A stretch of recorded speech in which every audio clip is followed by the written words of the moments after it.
borders of a very great empire. Where in Hades are we? The Teutoburger Forest, Legate. Sir to you. Sorry? Sir? I know we're in the forest, you Celtic idiot. All these trees are a bit of a giveaway. Yes. But where in the forest? Well... Are we near the leader's tower? The thing Or is... about to stumble on Cavillis' hidey hole? It's hard... Or bumping those blasted oryx we're supposed to be hunting? I thought I heard a bellow. You heard nothing.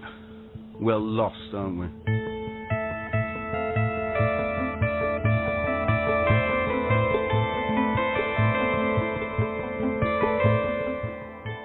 The Iron Hand of Mars by Lindsay Davis, dramatised by Mary Cutler, with Anton Lesser as Marcus Didius Falco and Anna Madeley as Helena Justina.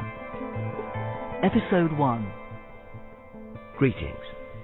Marcus Didius Falco, at your service. Best private informer, investigator to you, in Rome. And Rome was where I was intending to stay. I am not going to Germany, whatever the Emperor thinks. Right. I'll pack your bag then, shall I? My girlfriend, Helena. Helena was a senator's daughter. I'd known her for a year, but we'd only started living together 2 weeks ago. Maybe expecting her to put up with my squalid lifestyle for more than a fortnight was pushing it. Are you trying to get rid of me? Does it look like it? We were in bed at the time. Vespasian usually gets what he wants. Not this time. I don't like the sound of what he wants me to do. Which is? Investigate the 14th Gemina. What's wrong with them? You've never heard of the 14th? I led a sheltered life till I met you. Well, let's just say they've got a certain reputation. I should hope all our Imperial legions have. Not that kind of reputation. What do your cronies at the palace think the Emperor wants you to do about it? I don't know. Wouldn't it be worth finding out? You are trying to get rid of me. You haven't got any other work. True enough. She was so practical. Surely it would at least be worth talking to the Emperor. And run the risk of having to turn down his wonderful offer to tour the wild tribal frontiers of the Empire to find out what one of the dodgiest legions in the Roman army are up to. If the Emperor's not good enough to employ you, you'd better find someone who is. And with that, she pushed me out of bed. Charming manners for a senator's daughter. And what is my lady going to do with herself while I'm out touting for work? I think I'll paint my face till my lover arrives. She was joking. At least, I hoped she was. I went to the forum and chalked up a bit of graffiti, Didius Falco, anything legal considered. Then I looked for my friend Petronius, an Aventine watch captain who could sometimes push work my way. Must have been doing some himself, I couldn't find him. So I went home to find half the Praetorian Guard lounging about at the bottom of my stairs. Since they didn't immediately beat me up, I assumed they hadn't come to arrest me, which could only mean that a member of the imperial family had come to call. Vespasian was far too grand. Besides, he'd never have managed the stairs. Oh, Hades. If it wasn't Vespasian, it must be. Ah, Marcus Didius. I hope you don't mind me dropping round unannounced. Titus Caesar. Not at all, I'm honoured. Titus. Vespasian's clever, handsome, war hero son. I told you Falco wouldn't be long. And you were right, as always, Helena?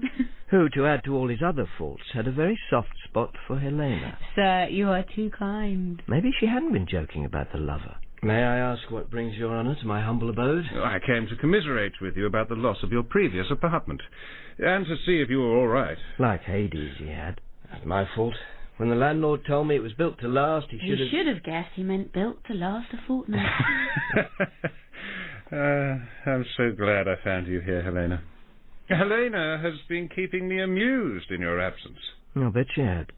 Still, she hadn't painted her face. I suppose that was something. I tend to forget you two know each other. Didn't he just? Falco and I know each other very well. Which was my cue to explain quite how well, but I was damned if I was going to. Well, now you're reassured I'm safe and well, please don't let me keep you. I'm sure you have a lot of work waiting for you at the palace. I was hoping to persuade you to give us a hand with it. My father would like to see you. We have a proposition to put to you. Well, if it's what I think it is. I'm sure Falco would be interested to hear anything your illustrious father might like to propose. I'm delighted to hear that. I wasn't.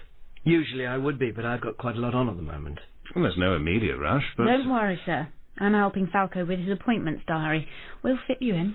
Aren't you lucky to have such a charming secretary? Aren't I?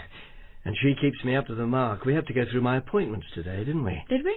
I'm afraid your visit, delightful as it's been, has rather thrown out our schedule. Ah, of course. I've intruded long enough, but I hope to see you soon, Falco. Oh, you will? Yes, when I have a moment. And to enjoy the pleasure of your company sometime soon too, Helena Justina. Not if I had anything to do with it. I'd be honoured. It's been most pleasant. Yeah. Oh dear. Nice intrusion. No, leave it, sir. That door's awkward. Yes, well, let me know if you can't. I'll send one of the Paris carpenters round.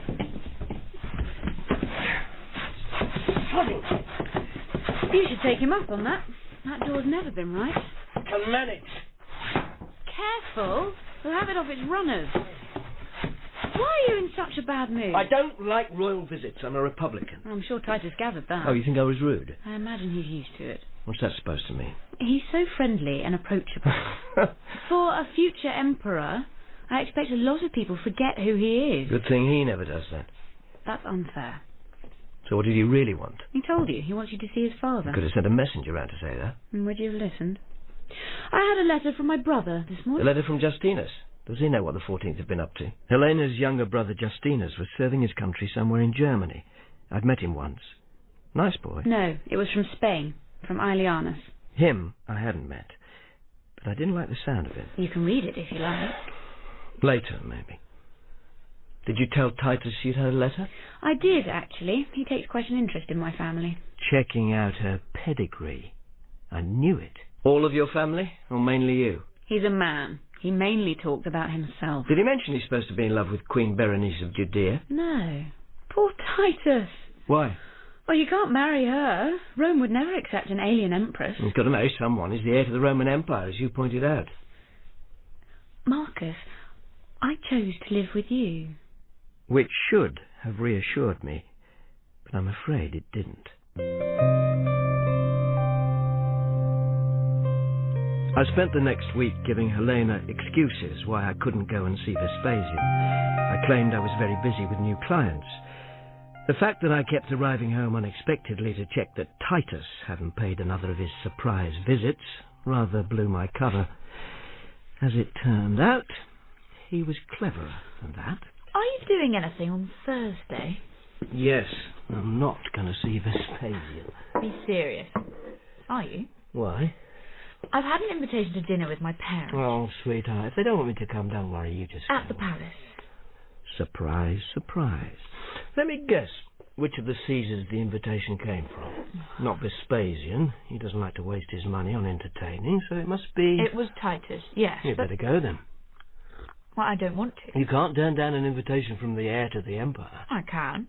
I particularly want to spend the evening with you. He hasn't invited me. I never go where I'm not wanted. I hadn't noticed. I just wanted to tell you about it. It's not important. I'll tell my father I have a prior engagement with you, which I can't break. This Thursday? Yes. Oh, I'm sorry. I have a prior engagement too. You do? I've got to go to Veii, check out a widow for one of my fortune-hunting clients. Why don't you go another day? No, I can't. As you pointed out, we need the money. Now I shan't have to worry about leaving you all alone. Marcus, I want to be with you. But you'll have Titus. I want to be with you. It means a lot to me. I'm asking you to stay here with me. But I've told you I can't. Go to the palace. Enjoy yourself. I believe this is known as cutting off your nose to spite your face. Veii was a wild goose chase, and when I got back, Helena was gone. Which left me with only Petronius to talk to. You really have no idea where she is? I could always rely on his support in a crisis. Why didn't you just stay at home with her like she wanted you to? I don't like being backed into a corner. Besides, she's got to deal with Titus. She was trying to. By showing she prefers you. Oh, yeah, looks like it, doesn't it? You surely don't think he's abducted her? No. I'm sure his intentions are honourable. That's what worries me. Besides, I'd like to see him try. Yeah, so would I. When I got back from Veii and she wasn't here, I thought she was spending the night with her parents. But she's not there? No. They don't know where she is either. And she's taken all her stuff. She didn't leave any message at all? Oh, yes, eventually. Well, then? It wasn't very informative. She says she's gone abroad. Helpful? No, she could be anywhere from Lusitania to the Nabatean desert. Didn't she give any explanation for leaving? Said she couldn't tolerate Rome any longer. You really got no idea where she might be? Oh, where is this? What's this? A love letter from Titus? No, it's from her brother, Aelianus, in Spain. It's long enough. Can't you just give me the gist? He's heard she's attached herself to a plebeian in a grubby profession. Nice. Accurate. The rest of it describes the various ways in which he thinks she's a disgrace to the family name. Pricky young sod. Poor Helena. You didn't know what was in it before? No. Well, she did ask me to read it. But you were too busy brooding over her and Titus. Yes. This would have hurt her so much. She's right to leave. I don't deserve her. No need to get maudlin. Let's be practical. This could be a clue. She might have gone to Spain to set him straight. Maybe. There's someone who might have a better idea than I have. You're not going to ask Titus where she is. As it turned out, I didn't have to. He asked me. Ah, Falco. I'm glad you found time to visit us at last. My apologies, Caesar. I've been busy looking for a missing person. What a coincidence. I'm looking for one too. I don't suppose it could be the same one. I don't know. Who are you looking for? The Honourable Helena Justina. Snap. Have you had any luck? I believe she's travelling. So I hear. Any idea where? She might be going to see her brother. Her father didn't mention it. So he talked to her father. He had been looking for her. Well, I don't suppose she would have told him. Why not? She recently had a rather unpleasant letter from Aelianus. I doubt she'd have liked to worry her father about it. Unpleasant? Very. How extraordinary. What on earth was it about? Some imagined slight. I wasn't going to tell him it was about me. I don't understand. Surely if her brother was annoyed with her... It would be more logical to avoid him. Yes. That's what most women would do, but Helena isn't most women. No. She likes to face up to things. Indeed. Where is Aelianus? He's in Spain. And do you know when she left? I'm afraid I don't. Because technically, as the lady is a member of a senatorial family, I can forbid her leaving Italy. Technically, but I don't think she'd like it very much. That was an understatement. Not even if she realized it was an expression of my concern for her. He thought he could talk all the girls round. Well, not my girl. Personally, I would back Helena in a temper against the Praetorian Guard any day. Would you? You seem to think you know the lady very well. Do I? Are you in love with her? That would be very presumptuous of me, wouldn't it? Yes, it would. She is a senator's daughter, Falco. So people keep reminding me. Does her father approve of your friendship?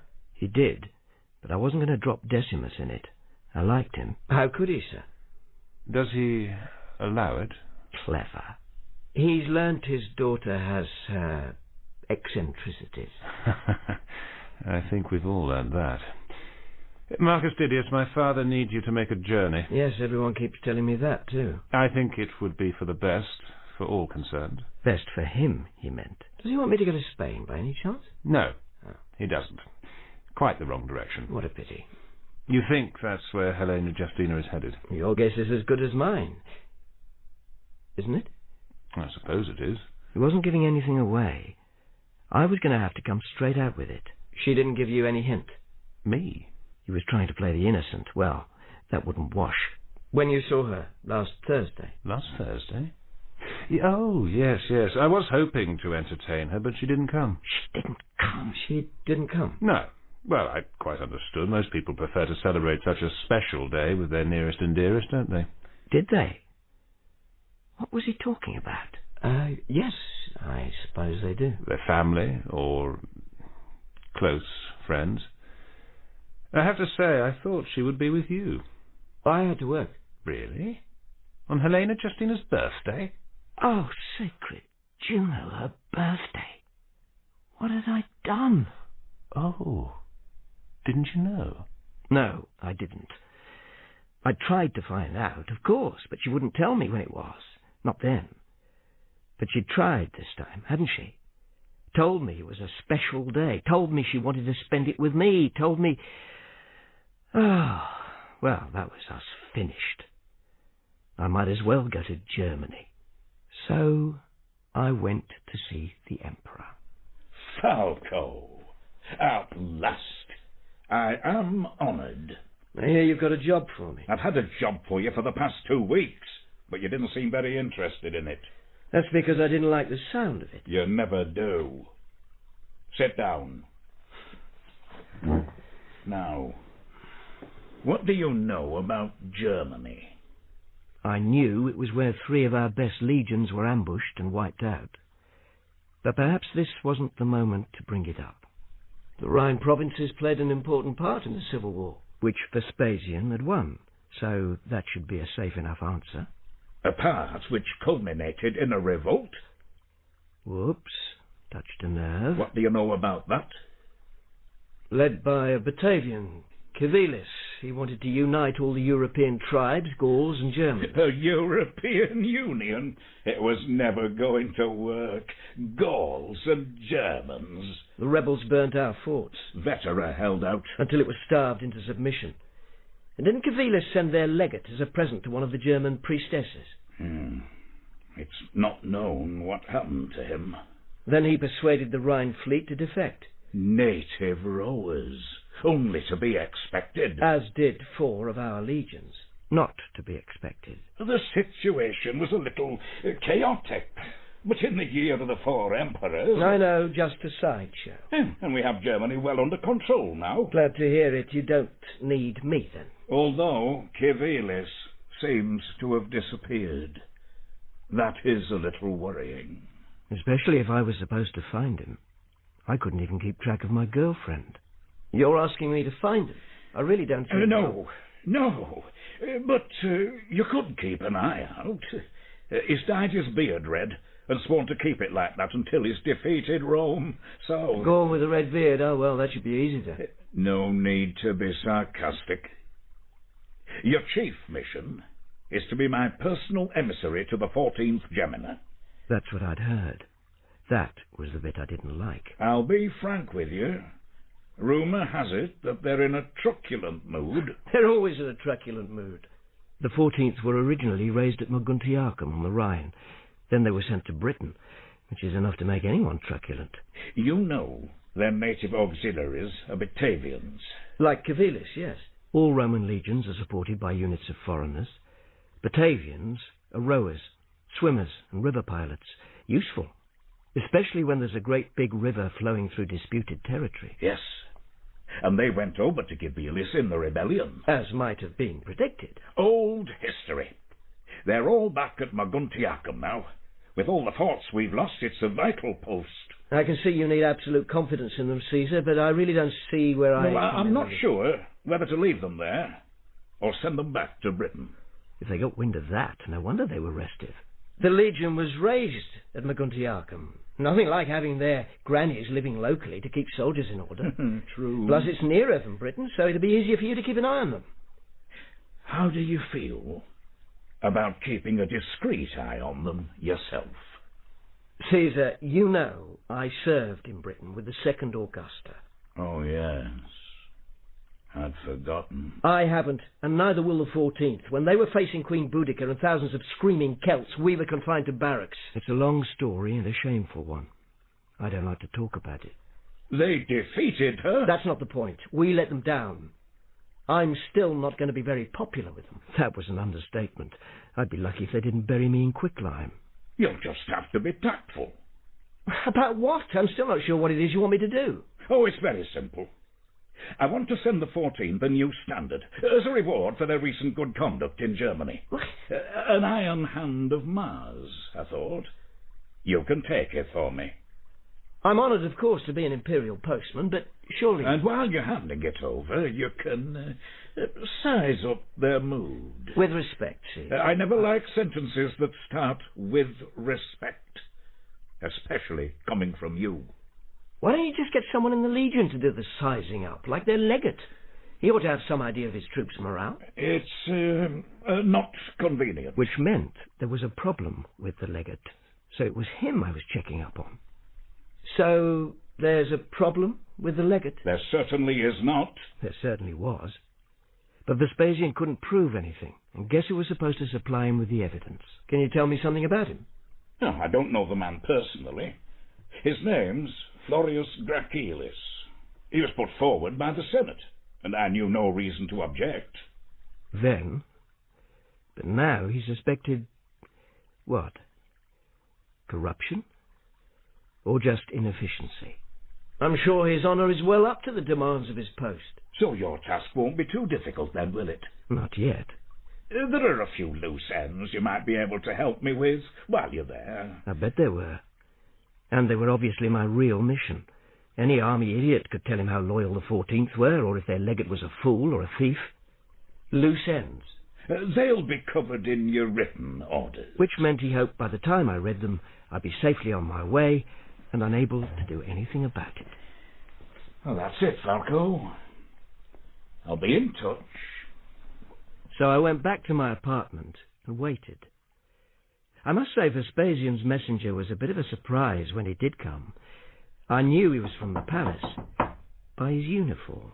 You Falco? But surely Vespasian had never paid for his extraordinary shoes. Who's asking? Or his very nice haircut. Sharply layered dark locks held in place by a fillet of braid. I'm Xanthus. Made me feel I really must do something about my dandruff. I was told you'd be expecting me. You better come in then. I don't think he thought much of my apartment. That made two of us. I like your shoes. Thank you. Vermilion's very in this year. I've got a letter for you from the palace. My orders from Vespasian. The real reasons he was sending me to Germany. You better hang round in case I want to send a rude reply. Like I've got nothing better to do. Have you? I should have. I'm a barber, not a messenger boy. That explained the haircut. An imperial barber. I shaved Nero. Not much of a recommendation. Was it one of your razors he killed himself with? Probably. Oh, I've had them all in my share. Galba, Otto, I washed his wig. Vitellius even. Not Vespasian? No. Doesn't want me. So you're running errands for him instead? Well, he doesn't like anyone in his payroll standing round doing nothing. But it's such a waste of my talents. What I could have done for Titus. I could think of a few things. Those curls of his, so last season. Even the victor of Jerusalem might be a bit nervous about being shaved with a razor that did for Nero. I'm an artist. Look what I'm reduced to. Are you going to read that or what? I think I'll do it when you've gone. Suit yourself. I hear you're going to Germany. Depends what's in the scroll. You wouldn't pass up a chance like that, would you? If I possibly can. That's so unfair. I'd love to go there. Why? The Germans haven't got much use for barbers. I've always wanted to see more of the Empire. Try Britain. Wonderful climate, friendly natives, and what they do with their hair. Indescribable. Oh, yeah, very funny. Kick a man when he's down. You know, I could do something with yours. Yeah, I don't want you to. I've got some really good straightening products. My girlfriend likes my curls. Have you ever thought of a colour rinse? Do you mind? Bring out your chestnut tones. I'm going to bring out my fist if you don't leave me to read this scroll in peace. Charming. You do realise that your hair's splitting up to the roots, don't you? That was the least of my worries once I'd read the scroll. I needed to talk to Petro about it over a flagon or three. So, what have you got to do? First, deliver the Emperor's gift to the 14th Gemina and make a report back to the Emperor. Well, any fool could do that. Even you. Thanks. Second, ascertain the fate of the noble Lupicus. Who's he when he's at home? He was commanding the fort at Vetera. They held out till they starved. I thought the rebel tribes butchered all the troops. They saved Lupicus and sent him across the Rhine as a present for one of their creepy priestesses. So he's in barbarian territories. Falco, you do not want to go there. I don't think I've got much choice. My next order is to curtail the activities of the leader. Who would be... The creepy priestess. And what are her activities? I don't like to think. When I've done that, I'm also supposed to ascertain the whereabouts of Civilis, chieftain of the Batavians. He doesn't want much, does he? Oh, that's not all. When I've found him, I'm supposed to assure his future cooperation with the pacified Gaul and Germany. But he's already sent 2 commanders-in-chief and 9 legions to try and do that. They couldn't even find him. Yeah, well, now he's sending me. You don't have to go. I might as well. I can't bear Rome, now Helena's not here. Falco. And, well, she does have 2 brothers. So? Justina's is her favourite. They're very close. We'd think she might turn to him in a crisis. Maybe. He's serving in the army, isn't he? Yeah. In Germany. So I went back to my apartment to start packing. But someone was waiting for me. You again. I told you I don't want my ends trimmed. Vespasian sent me. Again. With the standard you've got to deliver to the 14th. Ooh, sacred Mars is big enough. The hand of Mars was 2 feet long, and under the gilding, solid iron. It's supposed to make an impression on the Legion. It'll make an impression on my back. Oh, you've delivered it. Off you go. I want to ask you something. If it's anything to do with my hair... Can I come with you to Germany? What? Why? I was beginning to wonder if Titus had sent him to spy on me. I told you. I'd like to see more of the Empire. I'm quite free. Titus doesn't need me. So he said. And somebody in Germany must need a shave. Me, probably. Titus had sent his private knife man to keep an eye on me. All this hairdressing nonsense was a cover. I won't be a nuisance. At least if I let him come with me, I could keep an eye on him. I could hire you. I'm sorry? To escort me on the trip. You can advise me how to avoid the perils of the road. Stay at home. Don't be like that. Please, Falco. Would you get some sensible shoes? Of course, anything you say. I'm sure we'll have a great time. You could help me carry the iron hand. No, I could not. I shall have my hands full with my shaving kit. So, that was settled. I set off to Germany to report on a possibly rebellious legion and their possibly corrupt commander, look for a lost legate, a crazy priestess, and a missing rebel chief, with a camp hairdresser stroke spy, a 2-foot-long iron hand, and a broken heart. I get all the good jobs.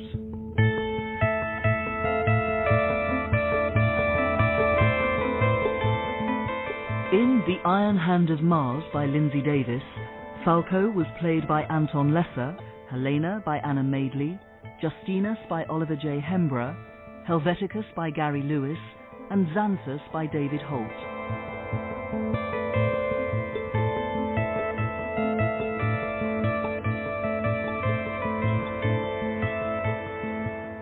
Dan Crow was Lentulus, Mark Straker Gracilis, Sophie Samuda Augustinilla, and Michael Elwyn Civilis.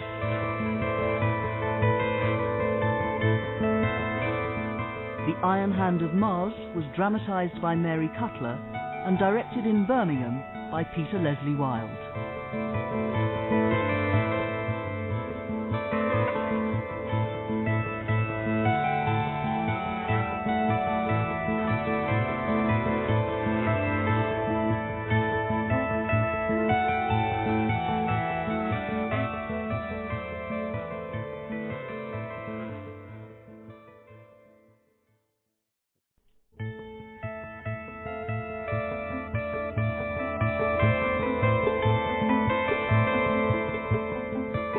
The Iron Hand of Mars by Lindsay Davis, dramatised by Mary Cutler, with Anton Lesser as Marcus Didius Falco and Anna Madeley as Helena Justina.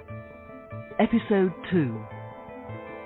I was travelling to Germany on imperial business, namely to deliver an iron hand to and keep an eye on a dodgy legion, and to find a missing legate and an absent rebel leader. Oh, and a crazy Celtic priestess. I wouldn't have gone, only my girlfriend, Helena, had gone missing too. Left Rome with no forwarding address. I got as far as Gaul. Helena and I had travelled here together once. Last time I stayed in this inn in Massilia, it was with a beautiful, accomplished woman. This time... Yee, stop, Falco, I can't sleep here. Look at the place.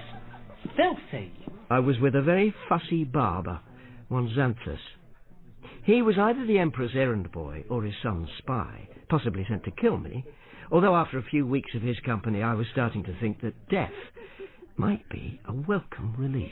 Do you prefer the street? Oh, there must be somewhere better. There isn't. Now shut up and get yourself to bed. I want to study my maps. They don't look like very good ones. What's all this empty space east of the Rhine? That is free Germany.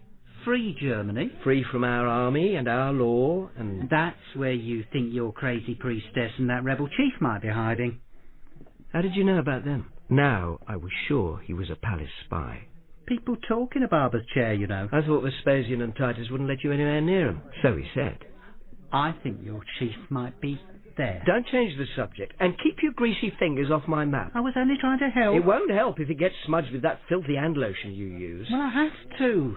The water's so hard round here. A barber's fingers are his living. There'll be the death of this one if you don't get them off my map. I was just pointing out that Civilis is most likely to hide in his homeland, here, by the mouth of the Rhine, the island, they call it. Now, we've got forts and watchtowers all along the river. Someone would have noticed him. Just a thought. Keep your thoughts to yourself. Get ready for bed. Right. Where are we going next? Lugdunum. Is it better than Massilia? Not much, but it's the most direct route to Maguntiacum. We can get straight there by road? No, I'd rather go the scenic route, down the river. I thought you didn't like water. Who told you that? It's for your benefit. You'll see more of the countryside that way. Falco, I'm touched. Really, I am. It didn't need to be. We'd hit the Rhine at Argenturatum, which happened to be where Helena's little brother Justinus was stationed. You want to share my blanket? No, I don't. Just go to sleep. And where Justinus was... I could give you a shave before you turn in. I don't want one. Well, you need one. You look like one of the barbarians yourself. Good disguise, then. I heard you were a ladies' man. You hear too much. The lady whose man I am happens to be somewhere else at the moment, and I'm going to sleep to dream about her, so shut up. What you doing? Putting a dagger under my pillow. You wanted me to protect you, didn't you? Or protect myself against him. But we're all alone. At the moment. Who knows who might creep in? In the dark. You should have kept the lamp burning then. I'd rather be jumped than burnt alive. You've got nothing to fear from me. I know. The amount of hand cream and shaving lotion you've got on. I could smell you coming a mile away.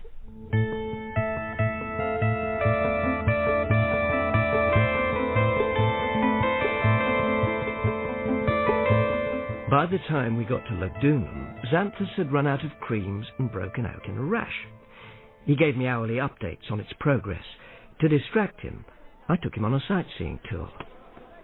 I want to see the aqueducts. They're famous. The ceramics factory is much more interesting. You'll be following in a great tourist tradition. What? Finding a present for your mother.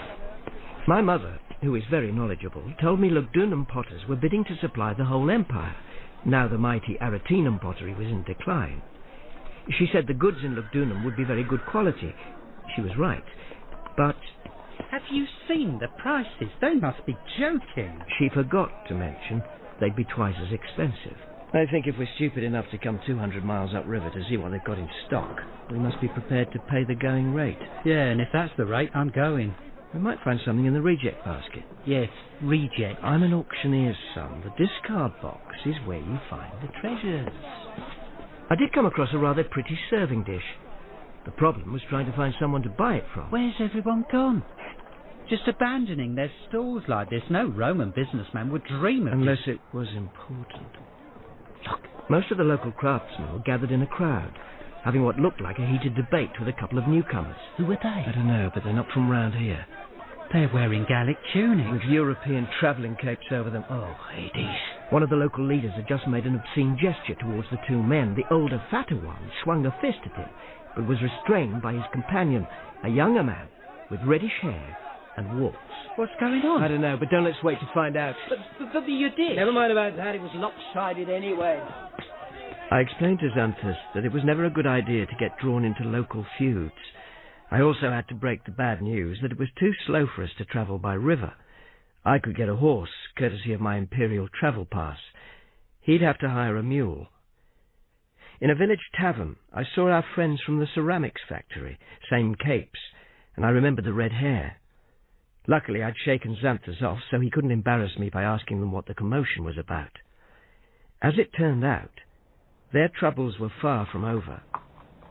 Next day, when we were about half an hour out of the village... Where did you get to last night? I fancied a bit of peace and quiet. In a tavern? Not very friendly going off like that. You're not paying me to be your friend. You could have at least told me. Oh. What's going on here?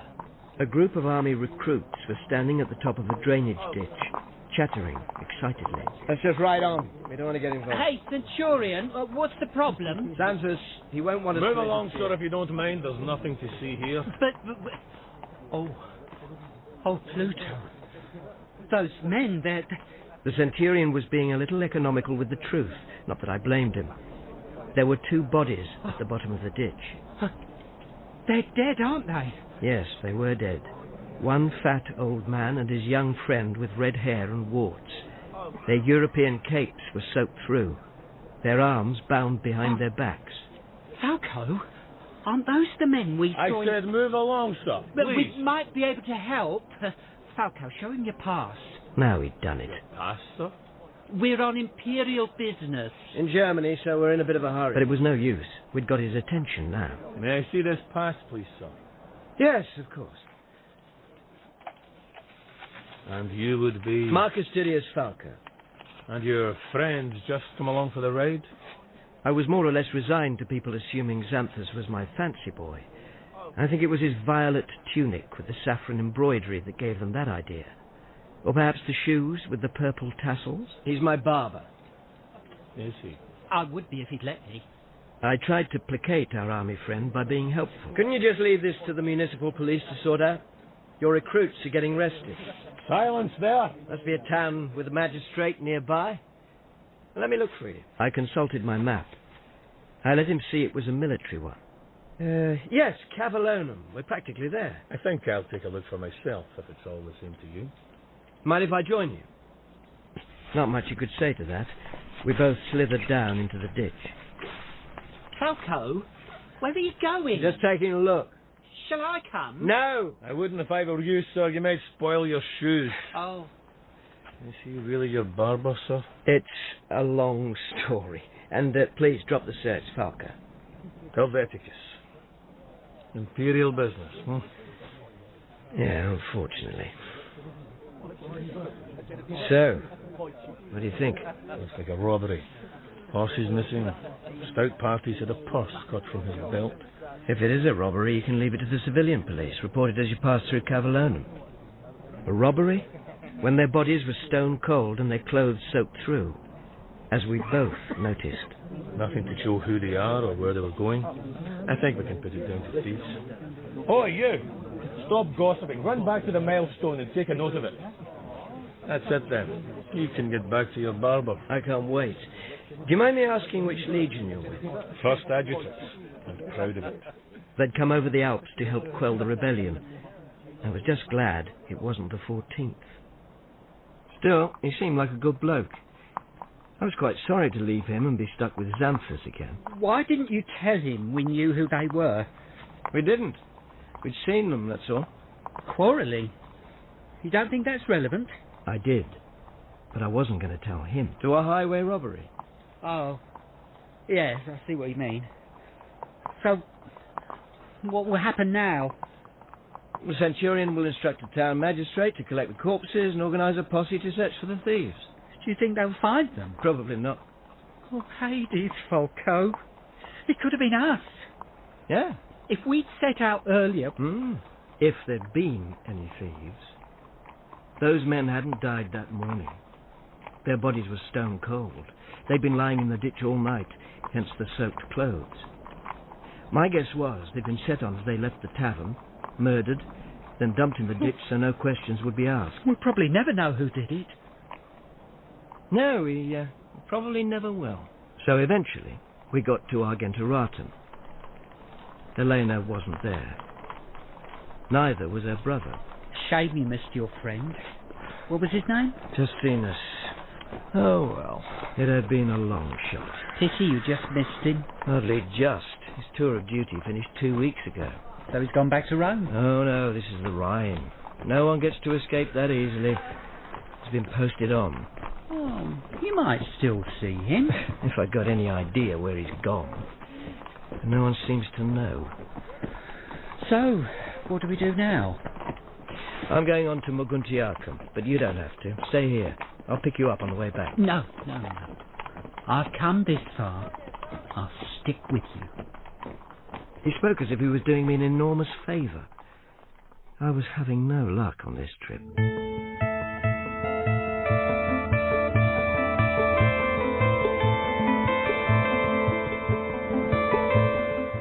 We got a lift down the Rhine on a wine barge. There was a peddler on board, name of Dubnus. He kept Xanthus amused, at least. I didn't take to him. He specialised in collecting up the debris our army left behind. Oh, look at this, Falco. Finest set of militaria this side of the Rhine. That was one word for it. Scavenger. Can I interest you in anything, sir? No, thanks. I used to be in the army. I don't need reminding. Well, some collector's items here. Very rare. Look at these spear tips. Straight off the rubbish tip in the last fort we passed. Well, no fooling you, is there, sir? I can see you have a discerning eye. And cut the sales talk, Dubnus. My father's an auctioneer. I was brought up on it. You never told me. A fellow professional, I shall have to watch myself. There's nothing to interest you, then? Well, these amber beads might be worth something, if they've been matched and threaded properly. It's funny you should say that. I just happen to have a far superior set. Oh, I thought you might. Oh, Falco, they're beautiful. Don't say that. He'll double the price. I wouldn't dream of it. No, of course not. You sort through that rubbish, Xanthus, while I haggle. All right. I spent a pleasant half hour beating Dubnus down. I thought I'd better have a birthday present ready for Helena, if I did find her. 15, that's my last offer. Oh, you drive a hard bargain, sir. Never mind. You still got him to con. Oh, Falco, look at this drinking cup. Isn't it an interesting shape? Well spotted, sir. That's an Oratorn. Very rare they are. Are they? He doesn't know what an Auric is. Well, they're wild Gallic oxen. Yeah, with very bad tempers. I'll see. Hacked this off one of the savage beasts myself. Jupiter. Oh, yes. I suppose that's how it got all twisted. Oh, there's this helmet. No, I like the horn. You would. He's actually showing you a genuine antique now. Indeed I am. Is he? How can you tell? Modern helmets have a deeper guard round the back and cheek pieces. Yes, this one's a relic of the Varus disaster. Varus? Oh, sacred Mars. Don't you know anything? He lost 4 legions. The divine Augustus never recovered. Oh, that Varus, yes. So, peddler, where did you find this? Oh, somewhere in the woods. That's specific. Which woods? Up north. In the Teutoburger forest? I think it was. Over the river. You go there a lot? Why, I speak the language. My patrons sometimes find that useful. I bet they did. Peddler, interpreter, spy. My instincts have been right. Is that where it happened, the Teutoburger forest? Yeah. But there shouldn't be many relics. The heroic Germanicus found the site of the massacre and gave what was left of our troops a decent burial. Did you think he wanted to hang around? They took the standard, but left everything else. Should I buy this helmet, then? It sounds valuable. If you like. Personally, it gives me the creeps. It's a memento of our gallant boys. What could be more fitting? Our gallant dead boys. So, you go across the river? If it's worth my while. Ever come across a legendary prophetess? Well, which one? How many are there? Oh, you'd be surprised. Set a lot of store on their wise women, do the Celts. We've got the Vestals. I'm talking about the priestess of the Bructeri. Oh, Velida. Yes, Velida. Ever met her? No one's met her. Why not? Is she too scary? Who knows? She lives at the top of a high tower in the depth of the forest. She never sees anyone. How do people find out what she's predicting now? The men in her family carry messages for her. She seems to keep them busy. I told you she'd be in free Germany. So, if I wanted to contact her, it would be possible to get a message to her? Via some wandering peddler, perhaps? Perhaps. That was all I could get out of him. And by this time, we'd reached Moguntiacum. Xanthus wasn't very impressed. You said I could set up my barber's booth here. Go ahead, I'm not stopping you. Use your eyes, Falco. There aren't any booths. Jupiter, no, you're right. Usually there's a shantytown fringe of shops round a fort. Not here. They've been cleared away. Why would they do that? I don't know. Well, you'll just have to try your luck in the fort. 12,000 chins to shave there. Plus 12,000 varieties of bad breath. Let's introduce ourselves to the nice fellows of the 14th. Oh, do we have to? They look really scary. Keep your mouth shut and let me do the talking. And if you could try not to look quite so much like an extra from one of Nero's theatrical extravaganzas. Oh, yes. The 14th were going to love us. We found their centurion. I don't think he took to us. Shove off, Curly, and take your girlfriend with you. We're here on imperial business. Yeah, I bet that's what you tell all the boys. Maybe you'd like to see my imperial pass. Huh. Name's Titus Falco. So what have you come here for? I brought you a present. In the picnic basket? I've had lunch. You can leave the 5 bread rolls and the sausage then. You might want to keep your new standard. It's an Iron Hand of Mars. A mark of the Emperor's personal favour to the 14th. Oh, very nice. Don't know how we've managed with that one. You brought the post. Shove off. I am to deliver Vespasian's gift to your legate in person. Is that right? I also have a sealed dispatch for him, which I believe contains the programme for a suitable investiture ceremony. Fascinating. Any chance of a word with Florius Gracilis? Nope. I can wait. You can measure yourself for a funeral urn and pour yourself in it for all I care. You still can't see him. Hey, Xanthus, I told you the 14th were renowned for their helpfulness and charm. Mm. Xanthus has been cowering in a corner trying to make himself invisible, which, considering what he was wearing, took some doing. So shove off and take your fancy boy with you. He's stinking the place out. We're going? No, we're not. I wouldn't talk to him like that if I were you. Oh, wouldn't you? Falco? He's a special envoy from Titus Caesar. I'm a what? I'm not sure myself whether he's an assassin or an accountant with an unusual taste in tunics, but you'll find out. Either people will start disappearing mysteriously or your accounts will. Oh, I'm scared. Look, Sunshine, why don't you take your concert party back to Rome? Not before I've seen Gracilis. If he's busy at the moment, maybe I could make an appointment. You can stick your appointment right up. I've lugged your standard halfway across Europe. I'm intending to deliver it. You have. Leave it here and I'll see he gets it. With pleasure, but the confidential orders... You can leave them too. Don't you understand Latin? Confidential. I can read execute the messenger. For your eyes only, this says, and I don't think the Emperor meant yours, though they are a very pretty shade of blue. You brute. With that, we beat a hasty retreat. I thought I'd better get Xanthus out of there before he fainted. It's a miracle we got out alive. Why did you have to be so rude to him? He was rude to me. And why did you tell him I was working for the Emperor? To confuse him. Well, you confused me. The 14th know the Emperor's got his doubts about their loyalty. He's quite likely to send someone to give them the once-over. You didn't have to say it was me. They'll be after me now. He didn't believe me. I was a bit hurt about that. Make your mind up. I could be working for the Emperor. In those shoes, I don't think so. If you knew he wasn't going to believe you, why did you tell him that I was? Because now he won't suspect me either. He thinks I'm an idiot. Oh, I see. I hoped he didn't. I just set him up as my fall guy. Luckily, he was distracted. We were passing 2 tribunes, and one of them was rather handsome. Nice haircut. They were in the middle of an argument. Nothing I can do about it, I'm afraid. He's incommunicado. I'll get you into scene when I can. I guess he was talking about the elusive Gracilis, but I was more interested in his companion. He looked rather familiar. Camillus? Justinus?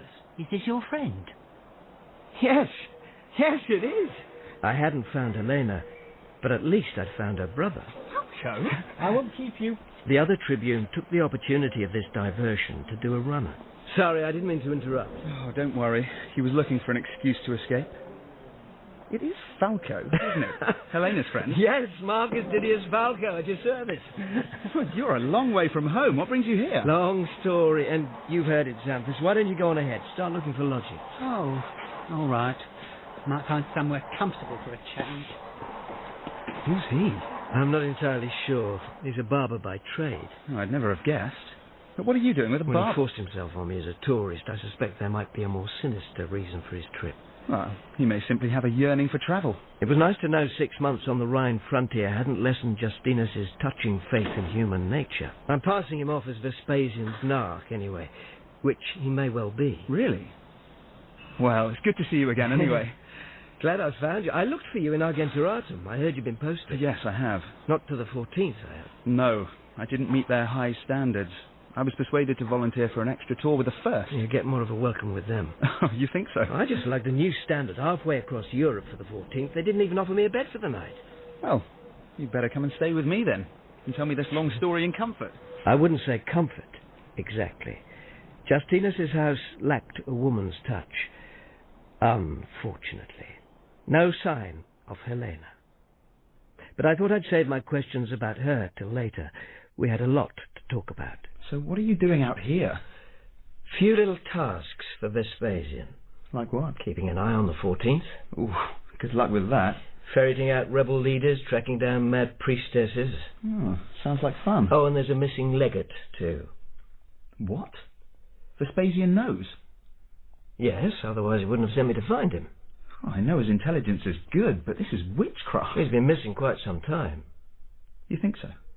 How long? I don't know exactly, about 4 years. 4 years? Falco, which missing legate are we talking about? Lupercus. You mean there's another one?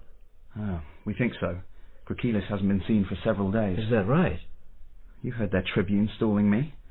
The 14th won't admit it, but we reckon our legate's disappeared. What a coincidence.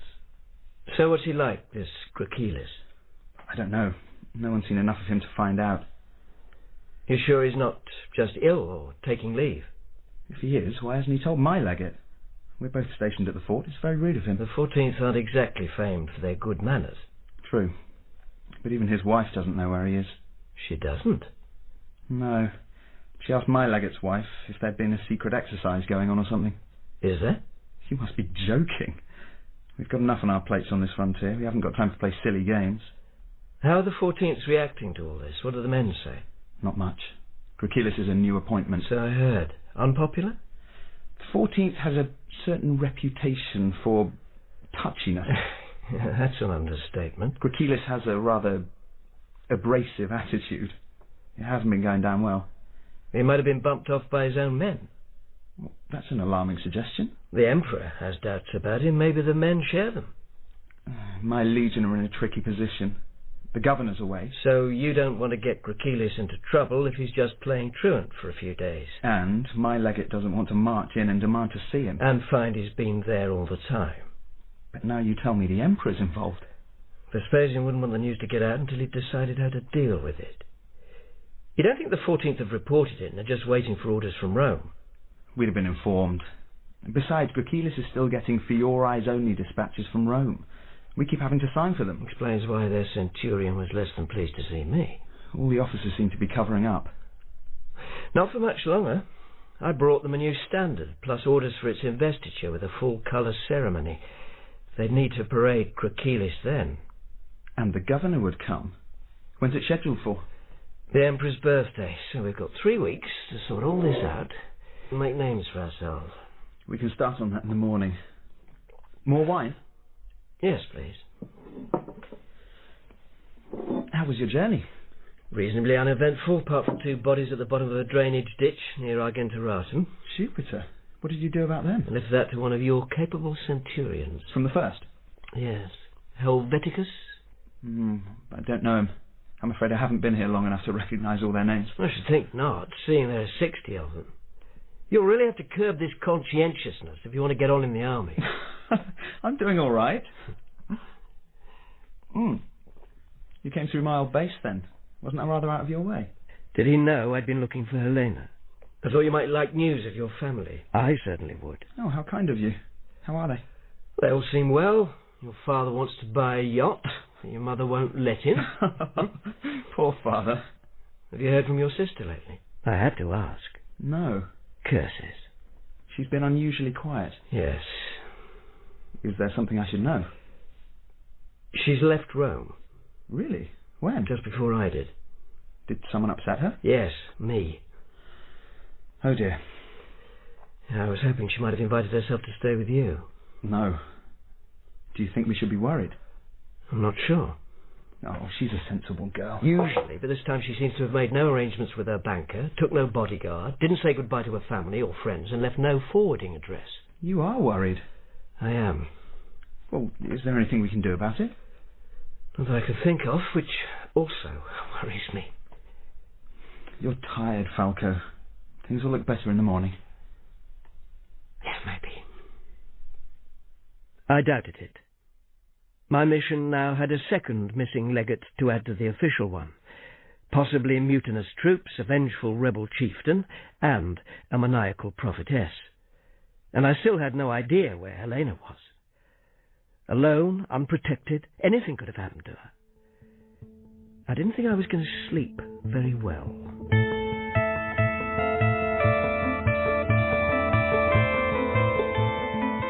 In The Iron Hand of Mars by Lindsay Davis, Falco was played by Anton Lesser, Helena by Anna Madeley, Justinus by Oliver J. Hembrough, Helveticus by Gary Lewis, and Xanthus by David Holt.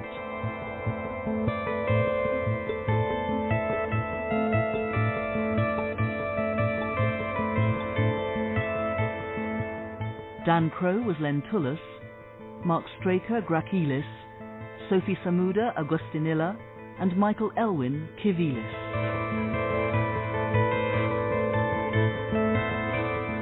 The Iron Hand of Mars was dramatised by Mary Cutler and directed in Birmingham by Peter Leslie Wilde.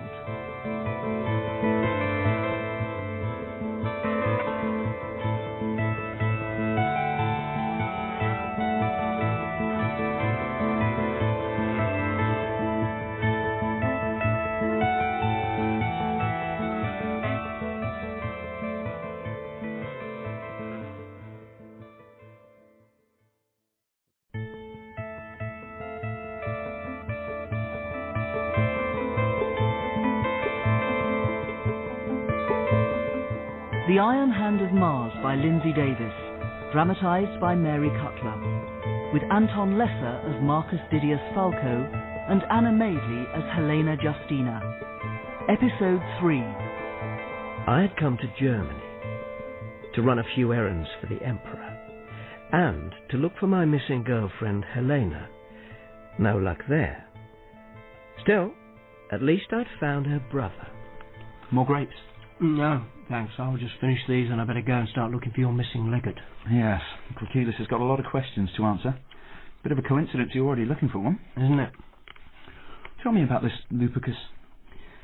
Last seen being sent as a present by the rebel chief Civilis to the mad prophetess, the leader.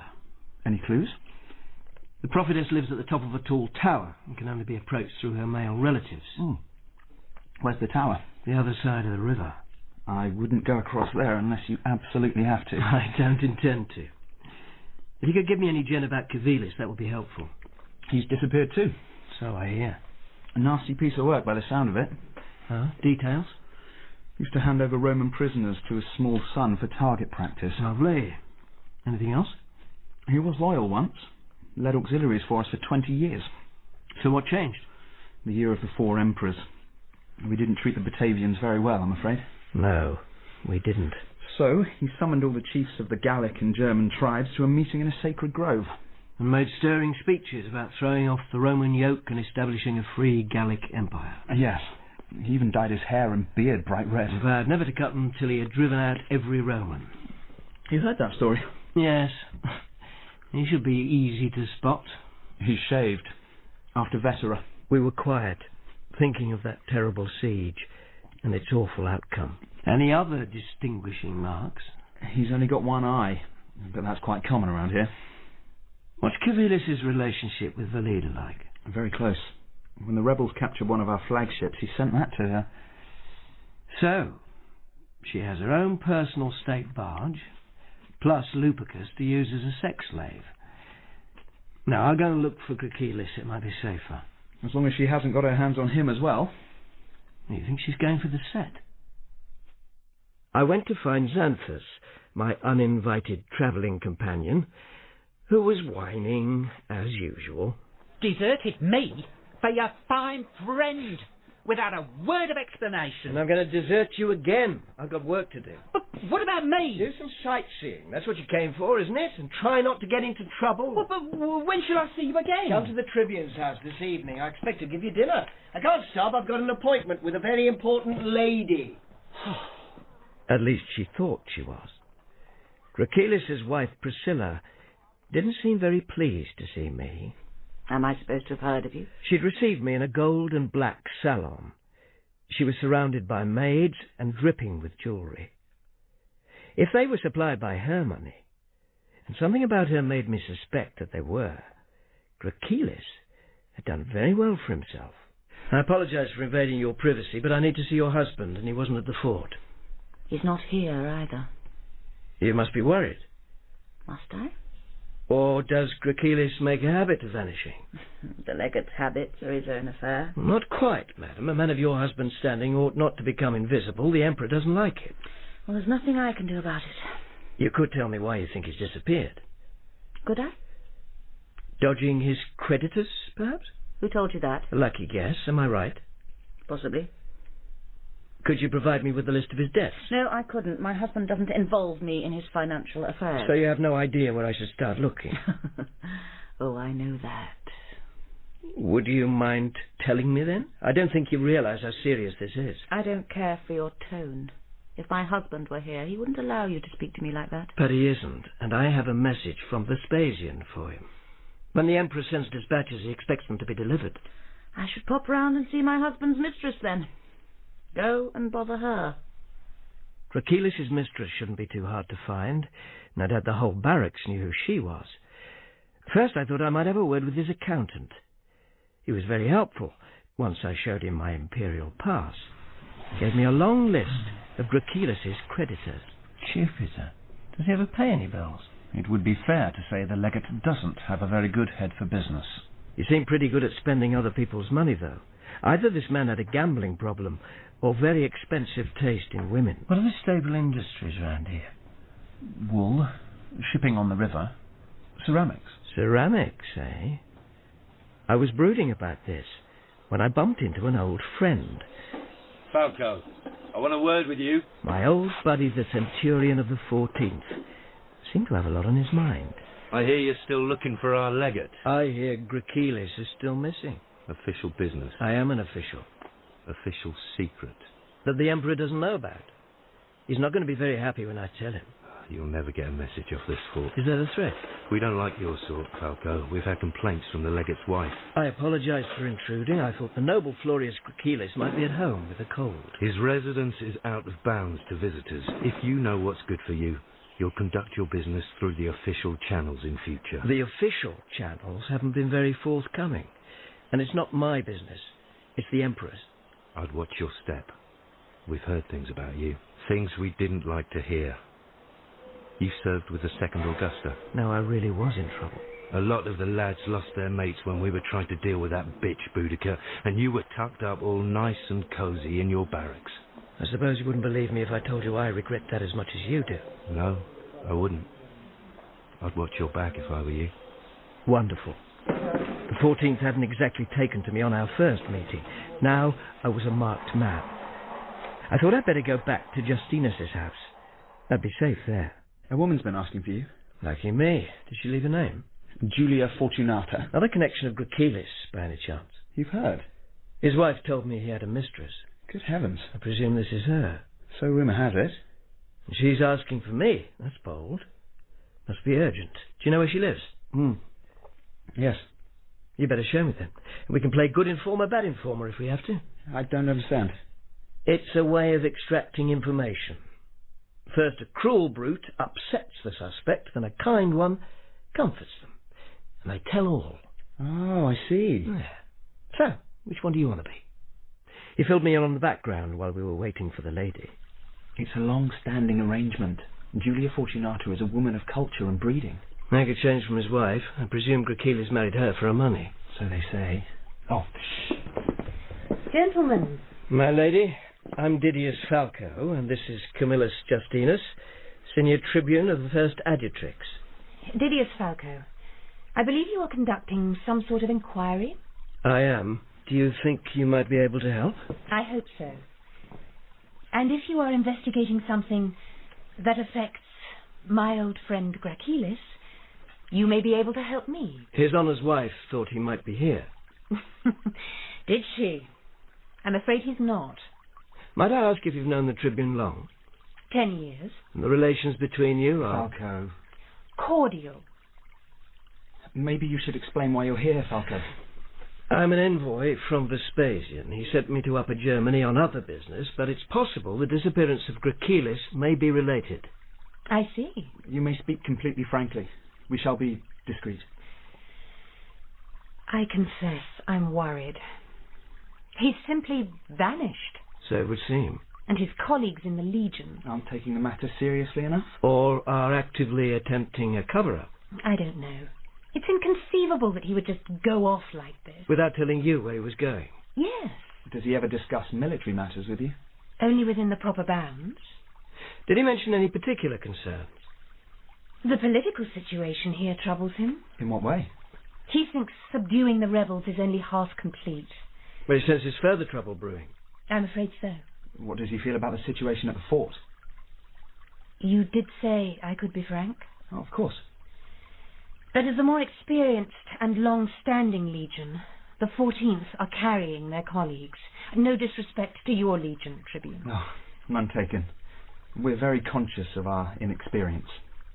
Anything else? Money troubles? Nothing out of the ordinary. Problems with his wife? Falco. Nothing he couldn't handle. Or any other women? I think I would have noticed. So his main concern is the rebels?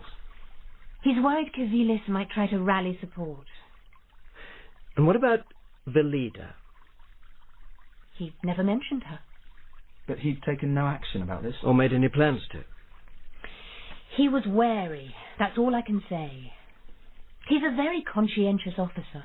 So conscientious, he deserted his post. He takes a close interest in everything at the fort. From the quality of the grain supply to the franchise for the bowls his soldiers eat it from. Bowls? A lot of supply contracts are being renegotiated after the commotion of the Civil War. Grakilis likes to involve himself closely in all the details. I bet he did. And he gets on well with the contractors. The ones he gives the contract to. The others grumble. Was Grakilis taking bribes? He certainly needed the money. Or had some of the unsuccessful bidders decided to do a little more than grumble? Are you aware of any recent problems with commercial deals that might have a bearing on the legate's disappearance? He never mentioned anything. He wouldn't, would he? Thank you, madam. You've been most helpful. She had. Justinus and I discussed quite how helpful as we left. At least we have something to go on now. Yes. Either Grakilis decided to do something about Civilis, and is currently being held hostage. Possibly at the top of a tall tower, if the leader is adding to a collection of Roman legates. Or else some disgruntled contractor has hit him over the head with a porridge pot. Yes.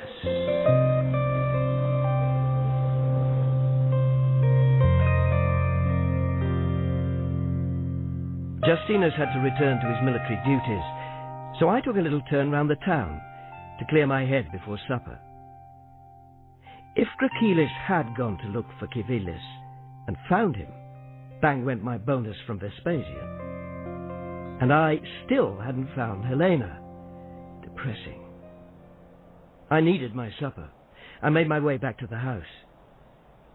The ambush was waiting for me 4 strides away from Justinus' front door.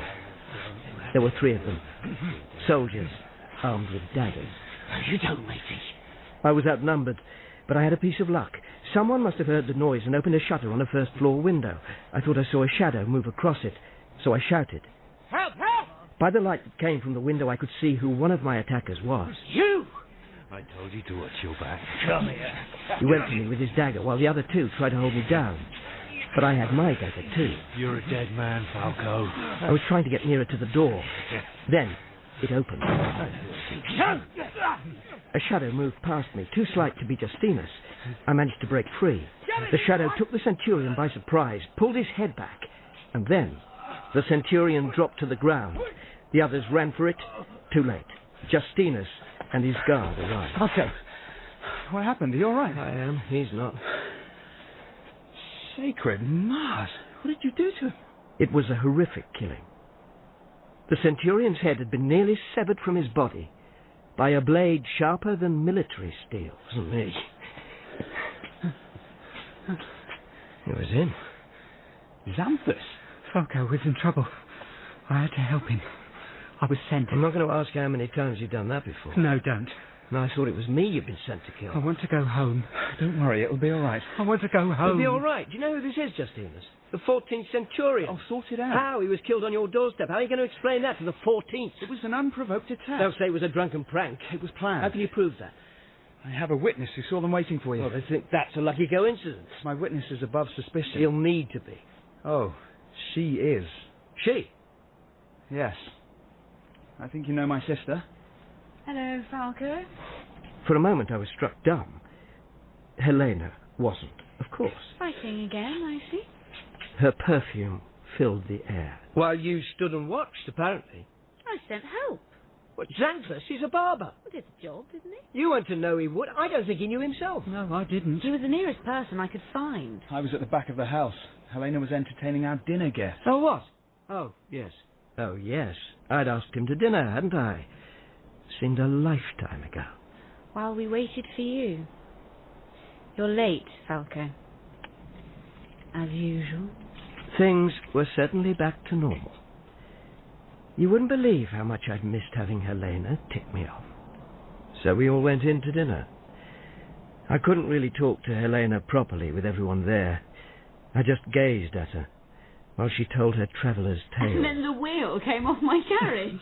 Was this before or after the chief of the mountain bandits had captured you for ransom? I left them to it and retired to my room to clean myself up a bit. Then I went to find Xanthus. He was writing his travel diary. He had some misguided idea the Gazette was going to publish it in daily instalments. Falco, just let me finish this. Bought new curling tongs, killed centurion, still raining. 4 cups of wine, very bad. You won't laugh when I'm rich and famous. I shall sue you if there's anything about me there. Of course there is. You're my travelling companion. As long as you make it quite clear that's all I am. Oh, Falco, you are a one. The 4th cup had gone to his head. There's something else to put in your diary. Red letter day. Falco asked me to give him a shave. Not before time. That's what I shall put. You going out then? No, staying in. We'll see. Let me get myself sorted. So, your brush with death means you're going to sacrifice your stubble to the gods, eh? I'm not sure they make vases big enough. Would you like me to use a depilatory lotion? No, thanks. I could do your ground pumice or individual tweezing even. Takes a bit of time, it gets a lovely smooth finish. A razor will be fine. So long as it isn't the one you used on the centurion. Oh, I can't use that, it's blunt. Wish you hadn't told me that. You can trim my hair while you're at it if you like. If I like? The words I've been longing to hear. Yeah, don't go mad. Leave a bit of curl. Ooh, get you. Who are you trying to impress? Not the Tribune's beautiful sister, by any chance? That's the way you're making sheep's eyes at her? Mind your own business. Charming. Are you sure you want to upset a man with a razor to your throat? It was a bit risky. I'd seen what he could do with it. To be fair, he made a good job of me. Though, as it turned out, he needn't have bothered. When I went to look for Helena in the guest bedroom, she wasn't there. Only a small slave snoring on the lower couch. No chance of a passionate reunion, then. She must be avoiding me. I slunk off to my own lonely bed. I had just taken my tunic off when... That's a nice view. Well worth crossing the Alps for. Don't creep up behind me. I'm a bit jumpy tonight for some reason. You might have knocked. Got company? Where is she? Under the bed? Of course not. Good. Aren't you pleased to see me? I thought you'd been looking for me. What gave you that idea? My room reeks of shaving lotion and hair oil. Xanthus insisted. He says it's the way to attract women. Or bloodhounds. Still, I like your haircut. He's very skillful. Your friend Titus doesn't think so. How is he? Fine, as far as I'm aware. How was they? A dump. And the widow? A washout. That's not what she says. She's lying. Why would she? Jealous I left her and went home to you, except you weren't there. No. I was looking for you. Well, you found me now. Yes. I have. Haven't I?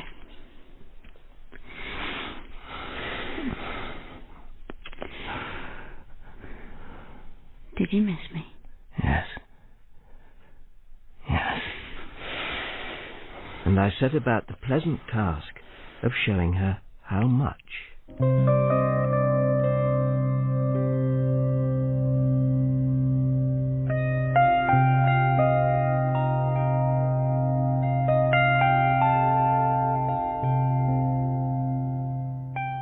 She was still there in the morning. I hadn't dreamt it then. I have missed you. I know. That's what I liked about Helena. She was always so direct. What am I going to say to your brother? Nothing. I love you. He knows that. Even though I wasn't there to celebrate your birthday? You didn't know it was my birthday, did you? No, you'd never tell me.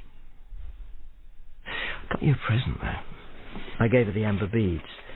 I've been keeping them handy just in case. Oh, they're lovely. You're lovely. Aren't you tired? With you here. I'd forgotten. How to do it. How good it is. I'll never forget that.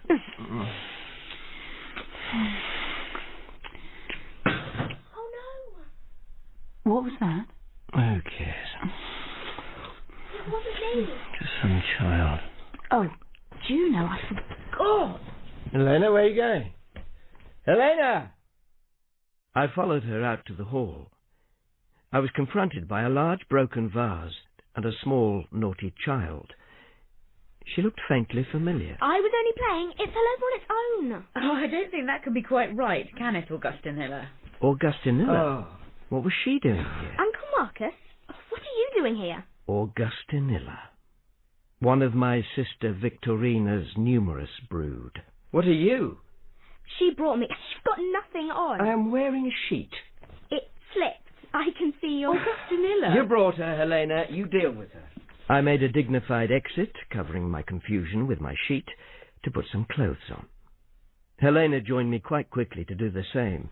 I don't know what she said to Augustinilla, but there were no more sounds of breaking glass. Why in Hades did you bring her? Your sister's in trouble. She's never out of it. She's been really ill.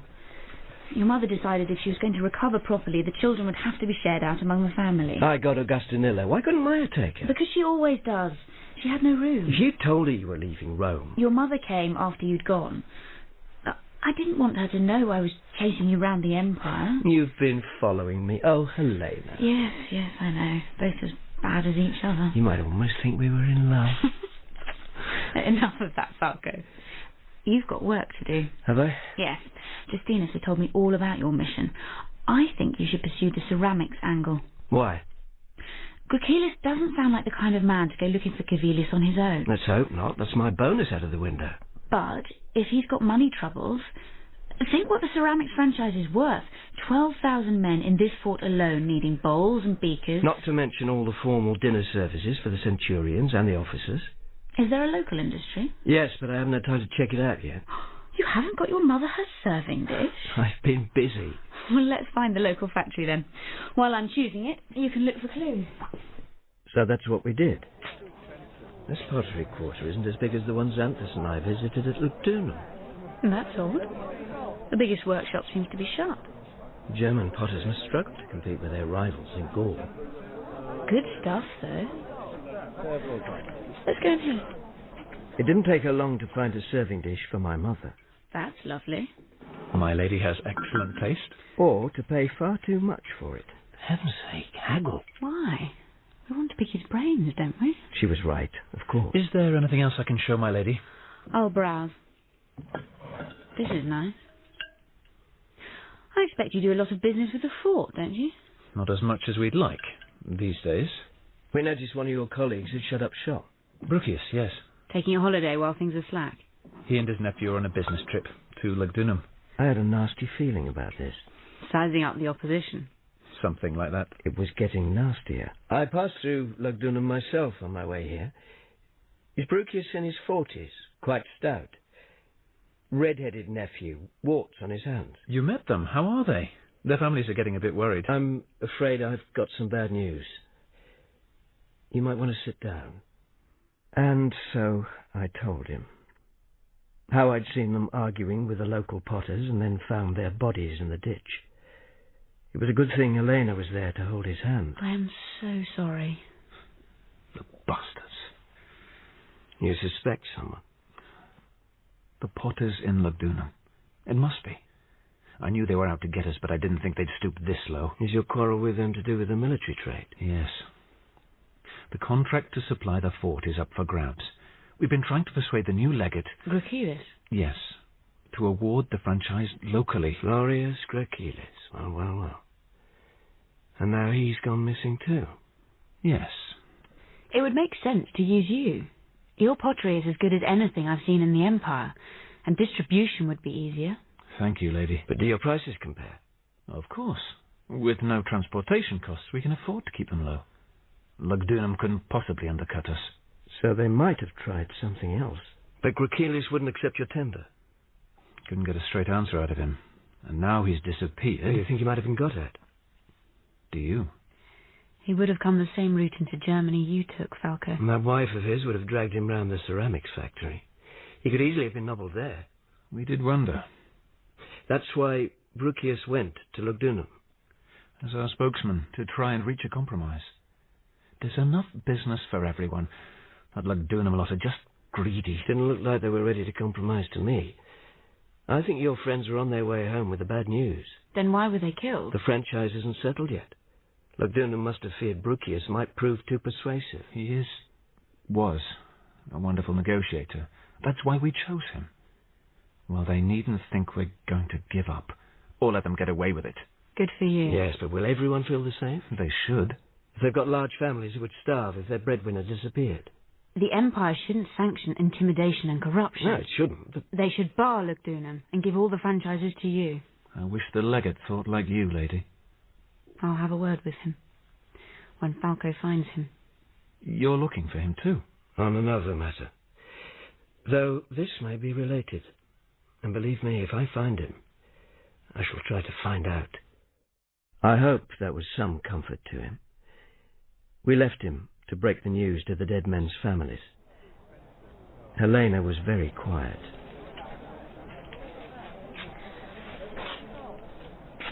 Anything I can do to cheer you up, my love?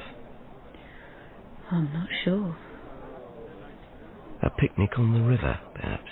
Which side? Yeah, good question. You're going across, aren't you? I may have to. Why? Gracilis may be there, looking for Civilis. The rebel leader? What makes you think he's over there? Because that's where Velida is. The crazy prophetess? And leader of her people. Civilis needs her help. Lupicus may need mine if Velida's got her hands on him. Lupicus? The original missing legate. The one I was sent to find. Oh, yes. Sorry. Don't worry, I'm looking for so many people, I've lost track of them myself. They all seem to be congregating across the river. I found you. That's all I care about. I won't go over if you don't want me to. You can't promise me that. I won't go if I can solve this any other way. I can promise you that. But I didn't think there was any other way.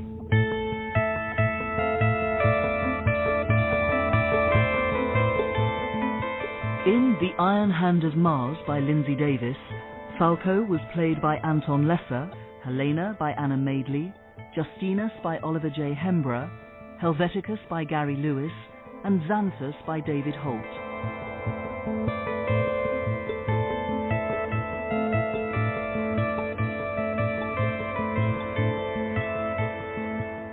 Dan Crow was Lentulus, Mark Straker Gracilis, Sophie Samuda Augustinilla, and Michael Elwin Civilis.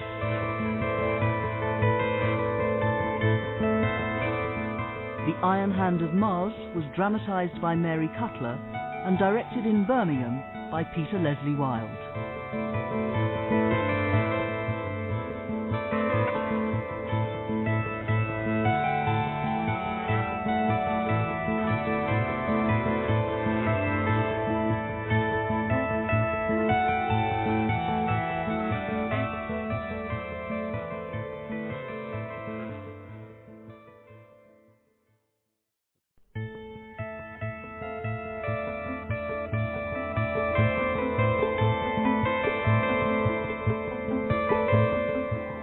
The Iron Hand of Mars by Lindsay Davis, dramatised by Mary Cutler, with Anton Lesser as Marcus Didius Falco and Anna Madeley as Helena Justina.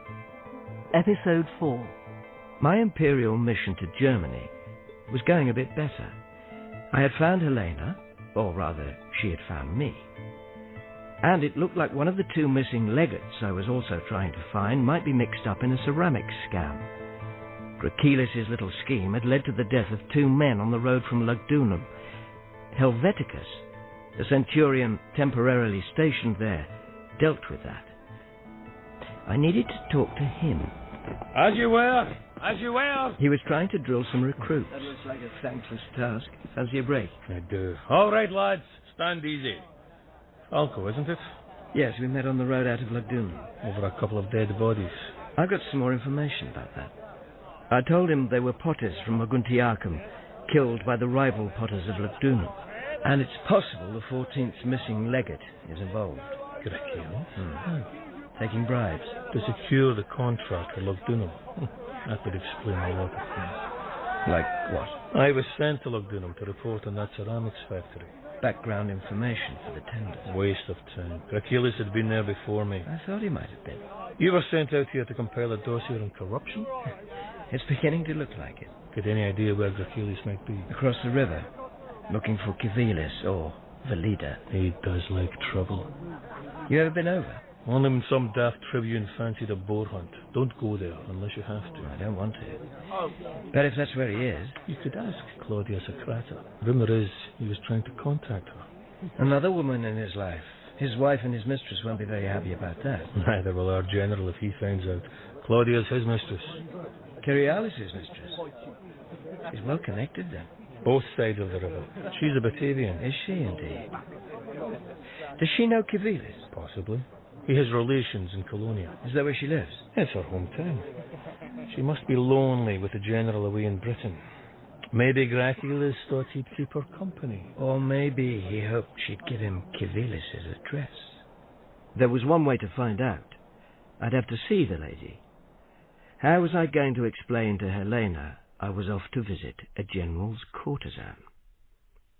As it turned out, she didn't mind. That's all right. I'll come with you. I've always wanted to see Colonia. Have you? Yes, I have. That was the good news. The bad news was... Can't I come? Xanthus, my travelling companion, wanted to come too. He was thinking of settling in Germany and looking for a good place to set up his business. You stay here, get your salon started. Oh, all right. So, that was settled. But... I'll just get Augustinilla. My little niece. I had been trying to forget she was here. I'll go on my own first. It'll be quicker. Helena was right. It was worth seeing. As was Claudia Socrata. What can I do for you? I was quite safe. She was no ravishing seductress. She reminded me of one of my aunts.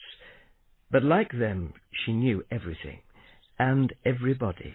My name is Marcus Didius Falco. I'm on imperial business. I'd be grateful if you could answer a few questions for me. Certainly. Anything to help the Emperor? I believe you share the confidence of His Excellency Cerialis. Ah, my little general. Did he send you? No, not exactly. May I ask how this friendship came about? He first visited me to thank me for my part in undermining the rebellion. What did you do? Our city thought the rebellion a great mistake.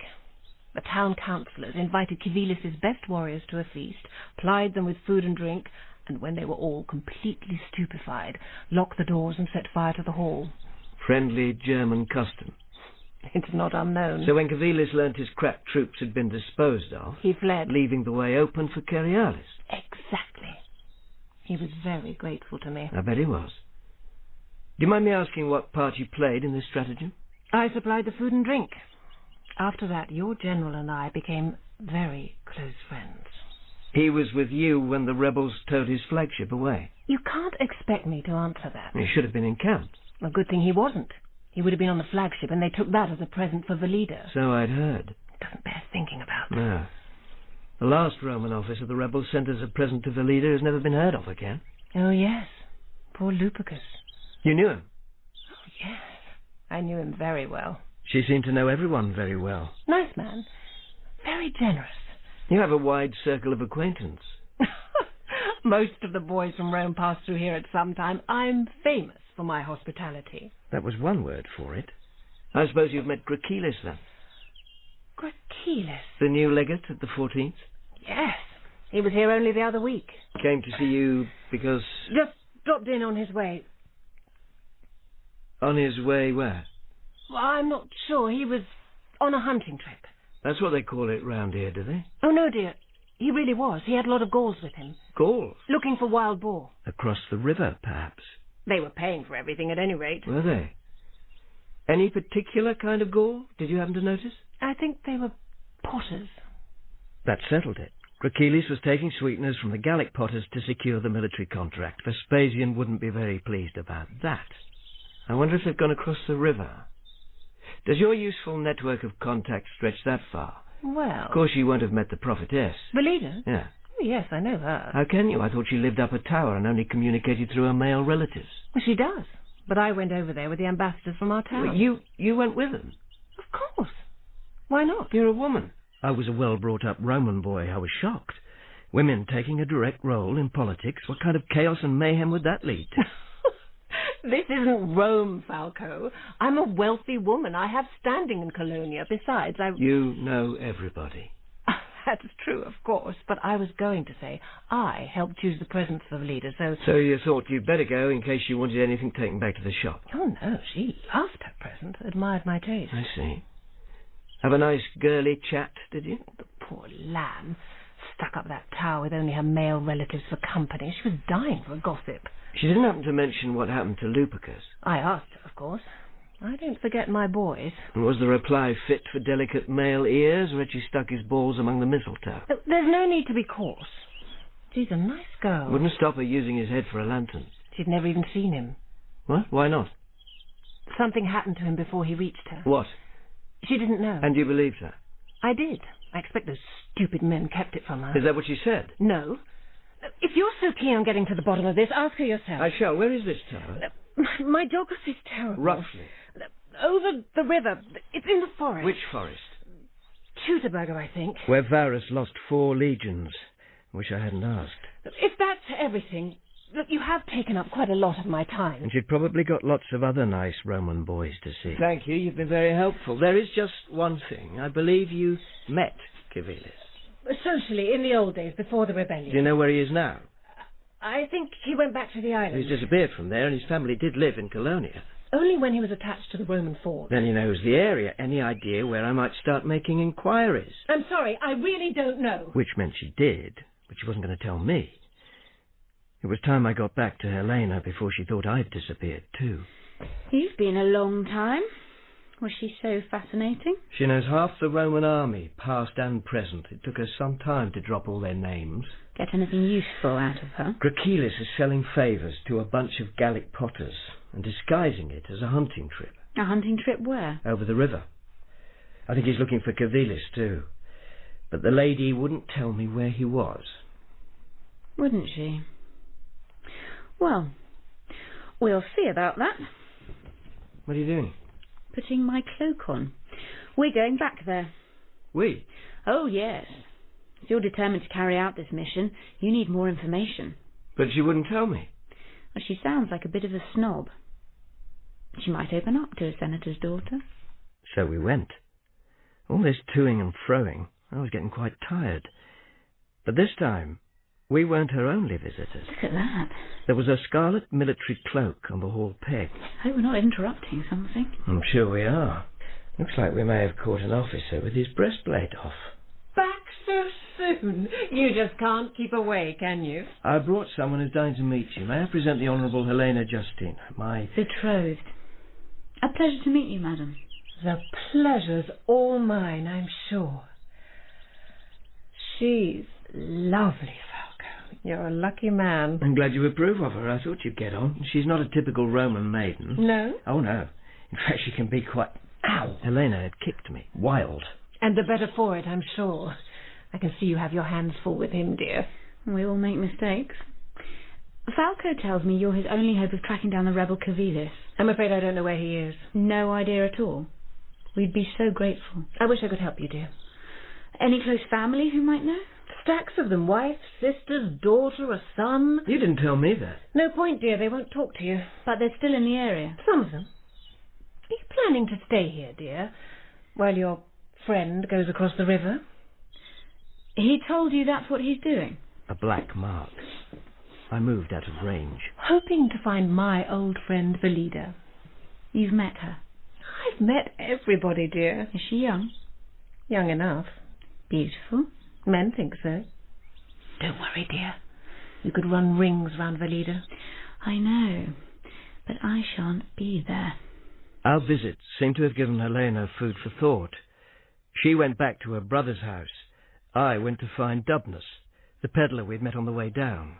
If I was going across the river, I would need an interpreter. You said your husband was particularly interested in memorabilia of the Lost Legions? That's right. He didn't seem pleased to see me. Dubnus, can I have a word? Well, I'm sure you'll find something here. Thanks, sir. It's not convenient. I'm busy. Won't take a moment. I'll make it worth your while. Maybe you'd like to browse, madam. All right, what is it? I'm going over the river. I'd like you to come as an interpreter. I don't want to. I pay you, and you can collect more memorabilia. I've got enough. I don't go over the river unless I have to. Now, if you'll excuse me. Yes, madam. So I left him, for the time being. I thought I would bring a little military pressure to bear. Let Justinus practice being bad cop. Is Justinus home? You just missed him. She seemed to have something on her mind. There was a letter on the table. Perhaps Aelianus had been having a go at her again. Oh, Hades. And I missed him at the fort, too. It's all right. He left you a message. He thinks he can get you an escort if you do cross the river. Trying to get her used to the idea. Good boy. Well, that's good news. They could spare you a centurion and 20 men. That's something. And he can come at least part of the way himself. Wonderful. Yes. He seemed very excited about it. Good. Now all I need is for him to put a bit of pressure on Dubnus. The peddler you met, what do you need him for? A guide. He goes over the river to collect military memorabilia. From the Lost Legions? Mm. That's disgusting. I know. He can do something useful for once. He can act as our interpreter, too. Well, I'm glad someone might know what they're doing. Justina says the escort won't be very experienced. Oh, we'll manage. Look, sweetheart, I know this must worry you, but... There's something I need to tell you. When Justinus came, he brought me this letter. Is it from Aelianus? If he's been bothering you again... No, it's not from Aelianus. She turned it over so I could see the imperial seal. Ah. From Titus, I presume? I think so. You haven't opened it? No. And you better? I suppose so. Do you want me to go out while you read it? No. Stay. Please. For a love letter, it seemed ridiculously brief. That was quick. There wasn't much to read. You'd have thought he could have got the court poet to scribble a few hexameters. You'd have written them yourself. For you, I would. I presume the great man has popped the question at last. Yes, he has. And I shall reply... What? Don't reply yet. Maybe I flattered myself, but I was pretty sure she intended to refuse him. But if anything happened to me in the German forests, well, Titus would look after her. Oh, Marcus. She knew what I was thinking, of course. She always did. Her eyes filled with tears she was too proud to shed. Kiss me. So I kissed her. Possibly for the last time. And now we'd better get you packed. She was a remarkable woman. If anything did happen to me, and Titus ruled the empire with Helena by his side, who knows what they might achieve together? For the sake of the empire, maybe I should just disappear into the woods. After all, everyone else seemed to.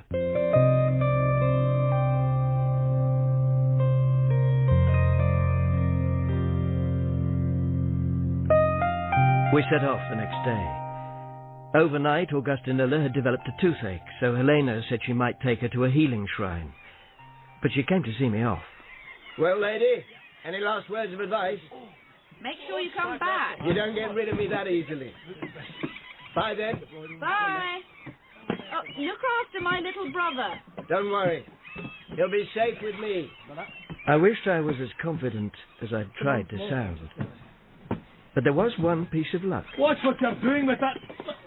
Those crates are supposed to go on the barbs, not in the river. Helveticus! Don't tell me you're commanding my escort. That's great. Oh, don't get too excited. The rest of your escort's 20 of my knock-kneed recruits. Justinus warned me they weren't very experienced. That's an understatement. They've got 100 miles sailing yet, plenty of room on deck. I can help with extra arms practice. Arms practice? They can't even form a straight line. We'll have them sorted by the time we get to Vetera. Vetera? Is that where we're headed? That's where Lupicus was last seen. Right. Looks like we're ready for the off. I'd better check none of my boys get left on the quay. He's conscientious. Yes. Not very happy we're going to Vetera, though. And maybe he served there. Well, that would explain it. Remarkable he survived. I thought the rebels killed most of our legions. That would make it worse. Is that where we'll be leaving you? No. My commander says I can stay with you. Well, I'm glad to hear that. Thank you. Don't think Helena would be. I presume you didn't tell her. No, she was worried enough about you. You'd better write to her from Vetera. I'm going to. Otherwise she won't forgive me. More to the point, Justina, she won't forgive me. No. She won't like both of us being at risk. She didn't seem very keen on you visiting this witch in the woods. Now, Helena knows the traditional method of dealing with a beautiful woman on the enemy's side. Oh, I must have missed that lecture at boot camp. Take them to bed, give them a night of pleasure they've never known, they'll tell you everything. I can see why she's worried. No, I'm not spending the night with the leader. I know what happens to Romans who go to bed with druid women. They get a nasty surprise in the morning. Dare I ask what? Let's just say bits of them are missing. Oh, let's not think about it. I've got a nice surprise for you, though. I could do with one. Oh, here he comes. Oh, Governor! You decided to come after all. I wouldn't say decided exactly. Now, take your hands off me. All right, men, stand easy. I managed to persuade Dubnus it was his duty to the Empire to accompany us on this important mission. Oh, public-spirited of you, Dubnus. You said you'd pay me. Yeah, that too. The important thing is that you're here. Right, I think we can set sail. So we did, following the riverbank down to Vetera.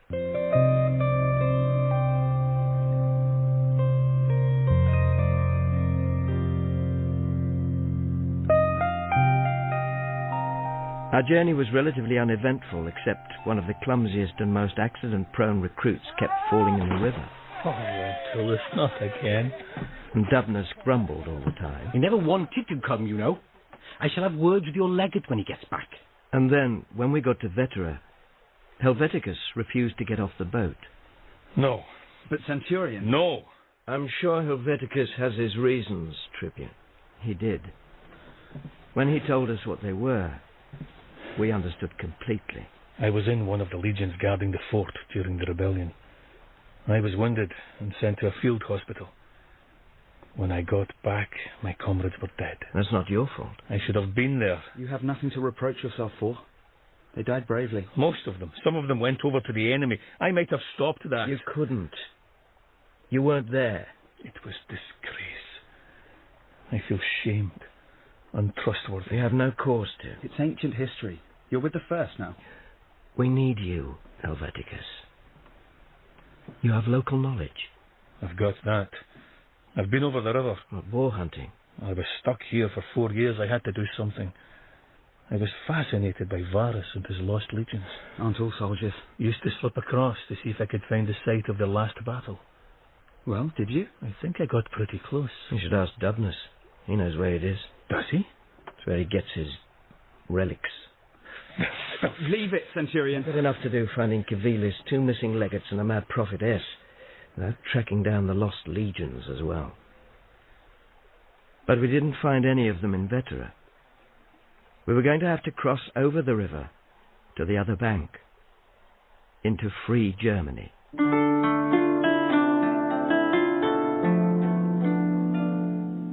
So we crossed. While Helveticus tried to teach the recruits how to set up a temporary camp, Lentulus! Get out from under that canvas, lad.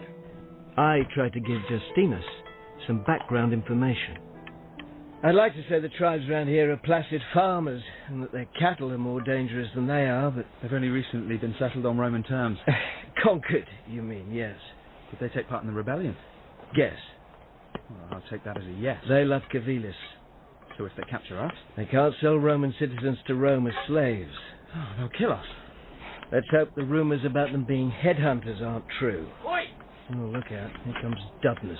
Oh, I wonder what's wrong now. Have you seen the tent they've given me? It's the same for all of us. You have to rough it a bit with the military. I'm not with the military, though, am I? I'm here under duress. I said you could trade. Oh, big deal. Oh, shut up. You know you're going to come back with bagfuls of stuff. Well, the tribes have a lot to sell. They steal a lot. In this area, they still have a good stock of Roman armour and gold. From the Lost Legions? Oh, yes. Enough to keep them going for years. Enough to keep you going for years. I shouldn't have put the idea in his head. When we woke up next morning, Dubnus had disappeared.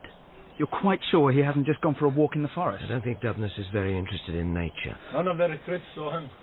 And his pony's gone. We need to get after him. He was going to guide us. No panic. I know the terrain. He's our interpreter, too. How are we going to talk to the leader without him? We'll get by. Good riddance. I'm sick of his grumbling. He's got a grudge.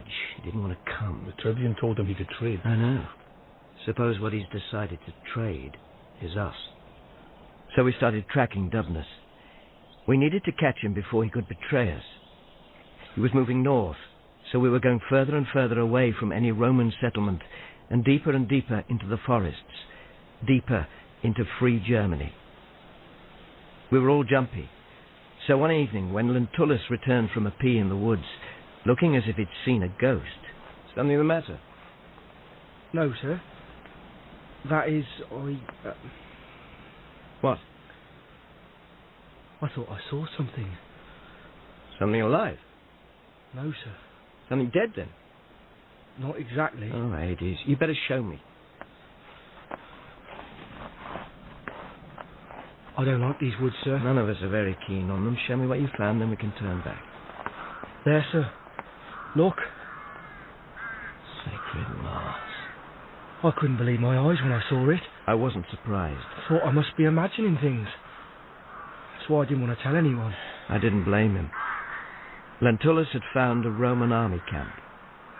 A deserted Roman army camp. Is anyone there, do you think? Dear gods, I hope not. I suppose we could camp in it? No, we couldn't. I wasn't going to take a closer look at this place till daybreak, and I wanted reinforcements when I did. At first light, we came back with Helveticus and Justinus. Jupiter. I've never seen anything like it. Was there a battle here? Use your head, lad. Where are the bodies? Let's hope we don't find them. I don't think this camp was abandoned. No. But it hasn't been dismantled. They left it when winter came?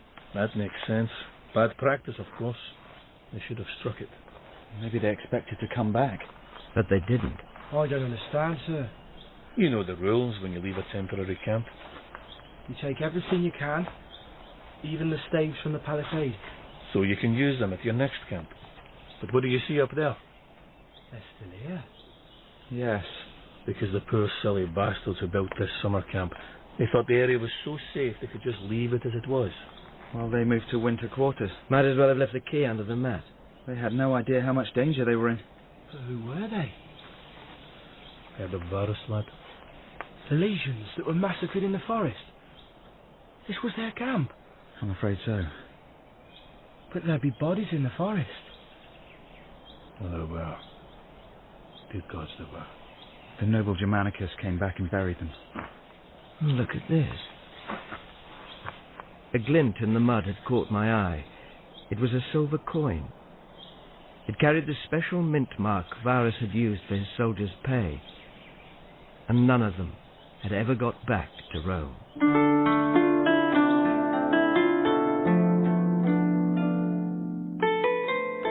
So we went on.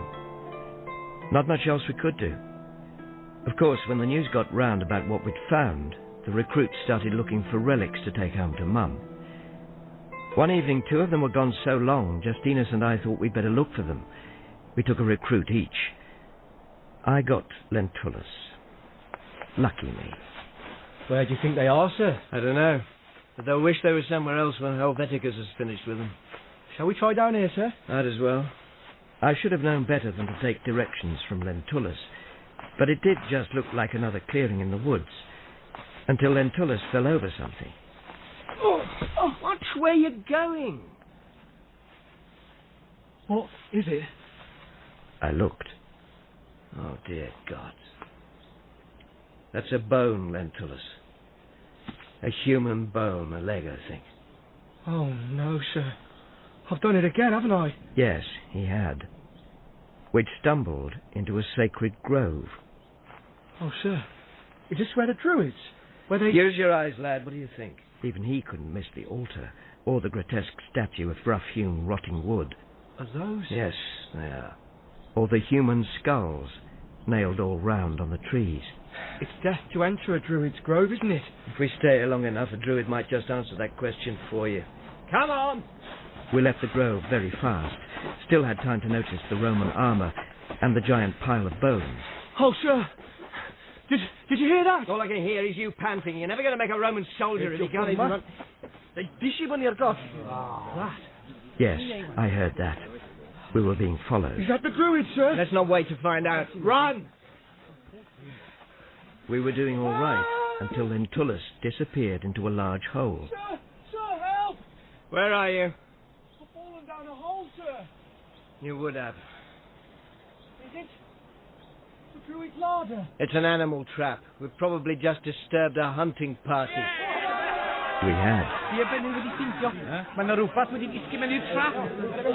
I had the nasty feeling that what they were hunting was us.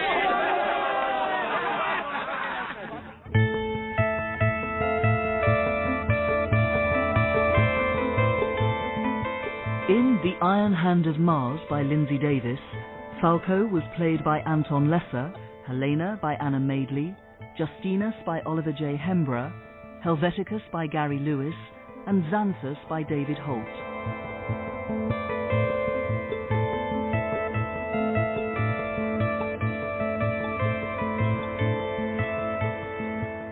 Dan Crowe was Lentulus, Mark Straker Gracilis, Sophie Samuda Augustinilla, and Michael Elwin Civilis.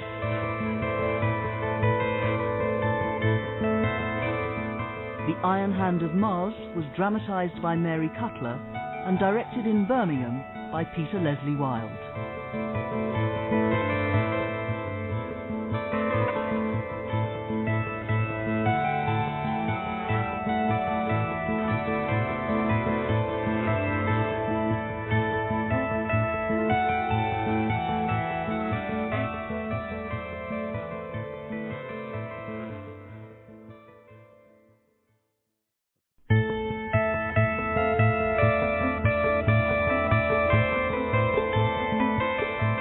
The Iron Hand of Mars by Lindsay Davis, dramatised by Mary Cutler, with Anton Lesser as Marcus Didius Falco and Anna Madeley as Helena Justina.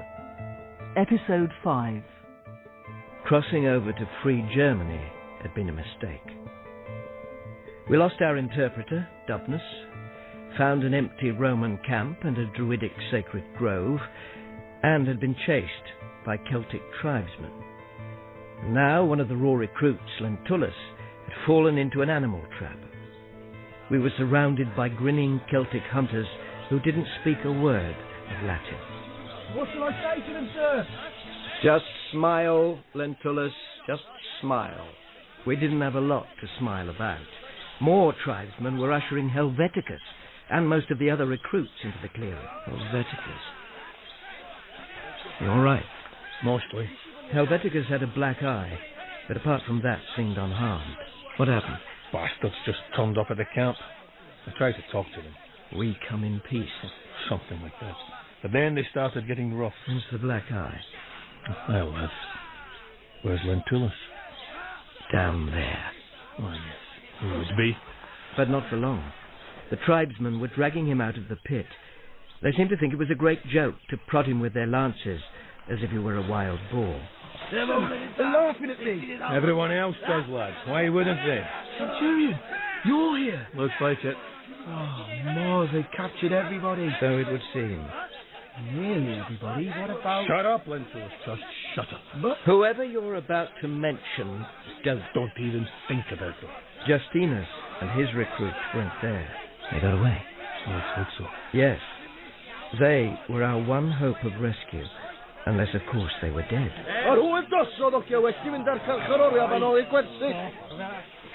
Looks like we're off again.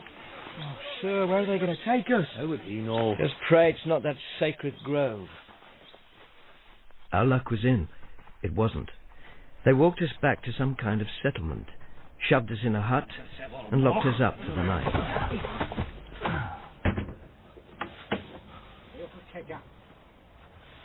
Shall we try and escape, sir? And how do you suggest we do that? We could tunnel out. Shut up and get some sleep. So what happens now, do you think, Falco? I don't know. I doubt we're going to be asked if we'd like our lawyers informed. There's one thing I don't understand. That hunting party, they might just have stumbled into you, but they came to our camp. How do you think they knew where to look for us? I imagine Dubner's gave them a few clues. Traitor. He was looking for something to trade. I get my hands on him. Cheer up, sir. Maybe a beautiful virgin will bring us dinner. And your drinks. Fall in love with us and help us escape. That time in the Druid's Grove addled his wits. Not aware of him. What was it like? You don't want to know. It might happen. I wouldn't even count on us getting dinner. Here's someone now. He wasn't a beautiful virgin. Long, wild red hair. Xanthus would have been horrified. Long moustache, gold brooch pinning his tunic, which rose and fell dramatically every time he expanded his large chest. Jupiter. He's a big one. Yeah, local chief. Looks like it. Who are they? He was surrounded by young men who spat a lot. Bodyguard, idiot. Mars, look at their swords. They all had very long Celtic swords. Gave them something to loll on while their chief gave us the once-over. He didn't seem anxious to start a conversation. Isn't he going to say anything? It's not going to help us much if he does, is it? He wandered up and down, looking at us. Then he made a sharp, contemptuous noise through his teeth, which was quite clever of him because he didn't have many left. Of course, this amused Lentulus. Bet his wife has to cut up his meat for him. Don't you think, sir? What did you say? Lentulus, shut up. He spoke Latin. Oh, well. We come in friendship. Vecchai. Honestly, we're travelling to see Valida, your renowned prophetess. Sorry, I didn't quite catch that. You come in friendship. This, our land, free Germany. Friendship. What else? No choice? But we have choice. The Mochrevenig. Right. I think he just cancelled the Virgin. Though, to be fair, we did get some porridge in the morning. And they let us out. What are they doing, sir? Looks like they're waiting for someone. They were. Some tribesmen had gone back to raid our camp. That's all our stuff. Maybe not quite all. While the tribe gloated over their booty, Helveticus and I ran our eyes over what they'd captured. I make that 6 horses and 1 tent missing. Plus the cash box. And the javelin. Rations, the tribune's personal kit. Oh, good lad. He'll do. Justinus had taken the most important things with him when he escaped. He was a good lad. Oh, sir. Do you think... Shut up, Lentulus. He must have got away. That was something, at least. Looks like we're on the move again. The chief appeared on a horse. One of our horses, actually. Didn't quite understand that. Get going, Roman scum. He really knew how to make friends and influence people. Come on, lads. Let's show them how a proper army marches. Oh, I love my little mess pot with my name pushed on the rim. I even love a tribune, though he's really rather dim.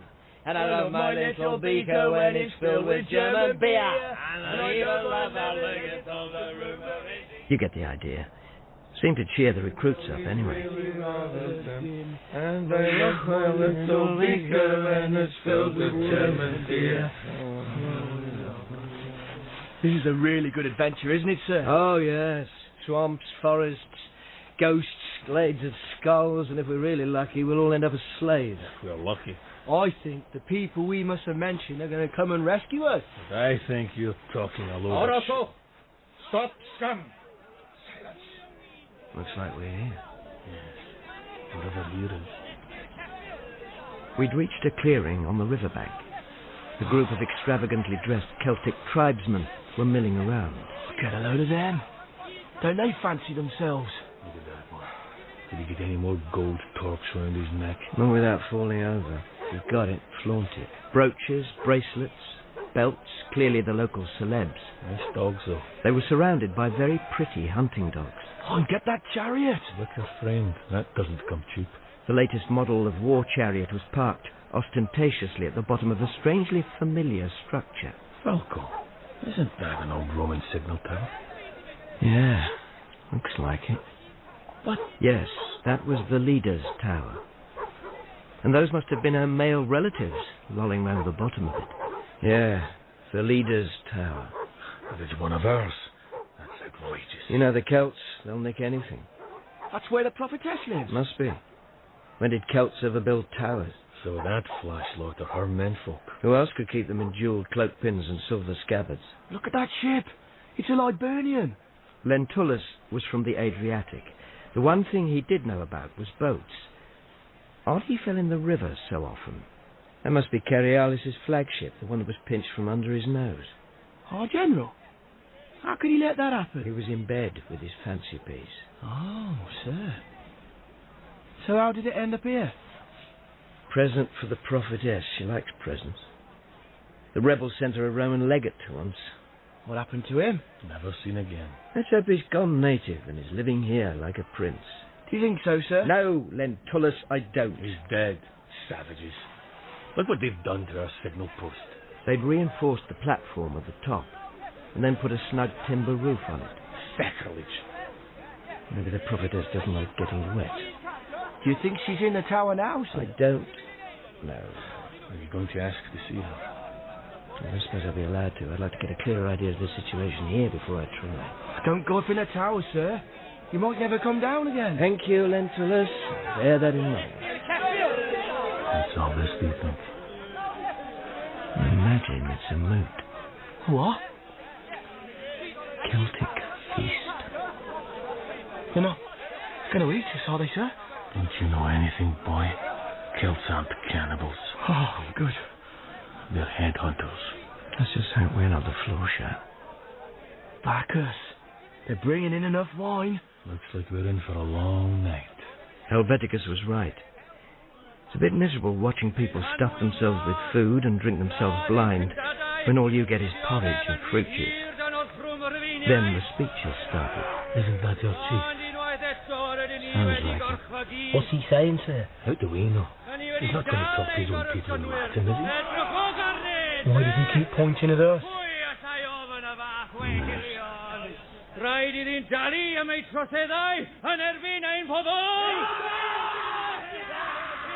I didn't want to frighten the lad, but I had a nasty feeling they were offering us for use in some druid grove. What are they doing now? They're clashing their shields. We only do that when we're going into battle. Let's hope round here it's a substitute for polite applause. As it turned out, I was right. A woman rode into the clearing on a white horse. They've stopped. Do you think that? Must be. Reckon that's our prophetess too, Falco. Who else could it be? Well, I'd found the leader at last. She's beautiful. Yes. Look at her hair. It was worth looking at. Spun gold falling loose to her waist. Up that tower, she's got a lot of time to brush it. She's lovely. Wrong age. Too old to forgive us what we've done to her people. Too young to be tired of fighting us. She doesn't look like a warrior. They're the most dangerous kind. The Amazon's only had one breast, and hers... I'd keep your opinion of her figure to yourself. I can't believe she'd hurt us. She's a woman. Eat you alive. Yes. Let's just hope we haven't turned up at the wrong time of the month. Any day the Romans turned up would be the wrong time for her. She's talking to our chief. He's pointing at us again. I think we might be the leader's latest present. What do you think she'll do with us? Not what you're imagining, lad. They're coming over. About time. Tell your prophetess I have travelled all the way from Rome to speak to her. Tell the leader I wish to speak to her in Caesar's name. They didn't like that. But I started, so I finished. Lady, don't scowl, it spoils your lovely face. I come in peace. As you will see if you inspect my escort, all young and inexperienced. Not now. Shut up, Linton. We pose no threat to you. I came on a peace mission, hoping to experience some of your legendary Celtic hospitality. I confess I'm disappointed. If you don't want to hear what I have to say, just let me return to Rome with my companions and tell the Emperor I failed. No reaction. Not so much as the flicker of an eyelid. I tried to joke. If you really propose to make us all slaves, I'm afraid you'll find us pretty useless. Most of our recruits are sailor boys or fisher lads. I'm from the Adriatic. I don't want to know that, Lenton. They wouldn't know one end of a plough from another. I could manage a little light market gardening, but... Could you manage to be quiet? Oh, Juno. I've done it now. You speak Latin? Yes, I speak your language. I have to. When did a Roman even bother to learn ours? Good point. Your civility rebukes us. I am ashamed. So what have you got to say for yourself?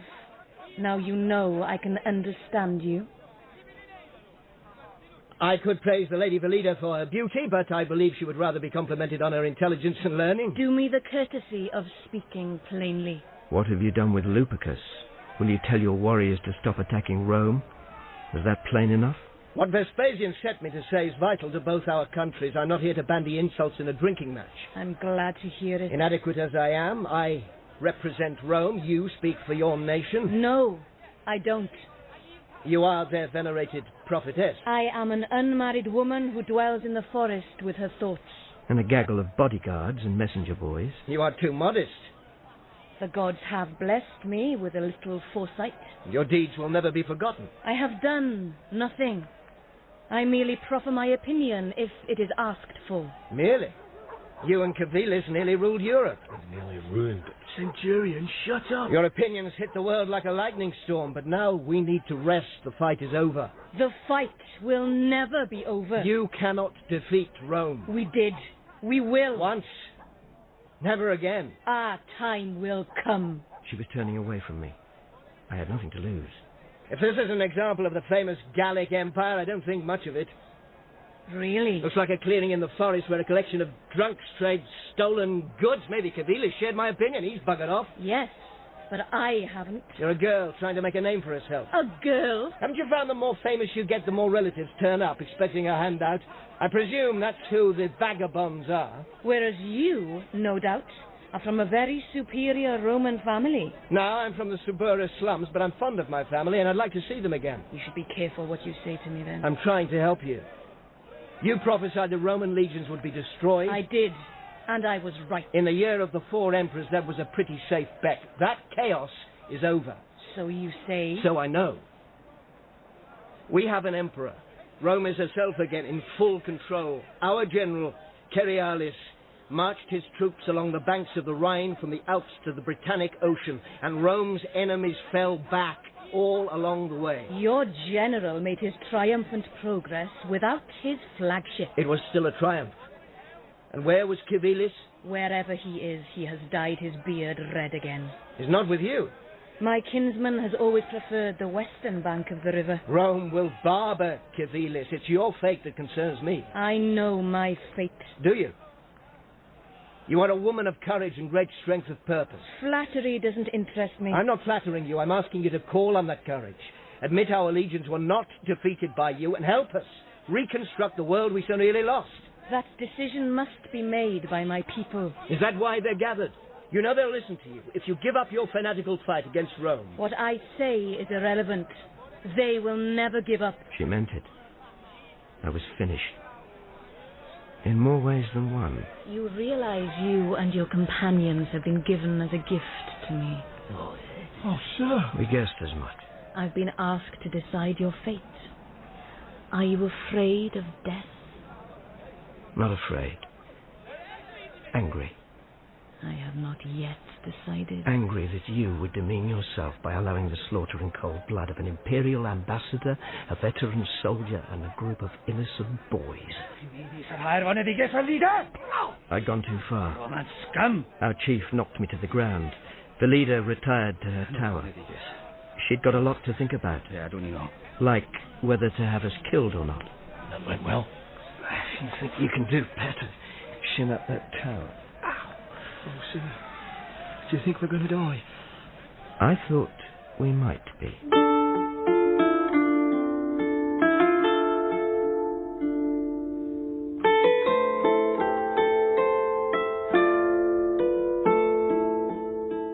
We were moved to a stockade nearer the tower.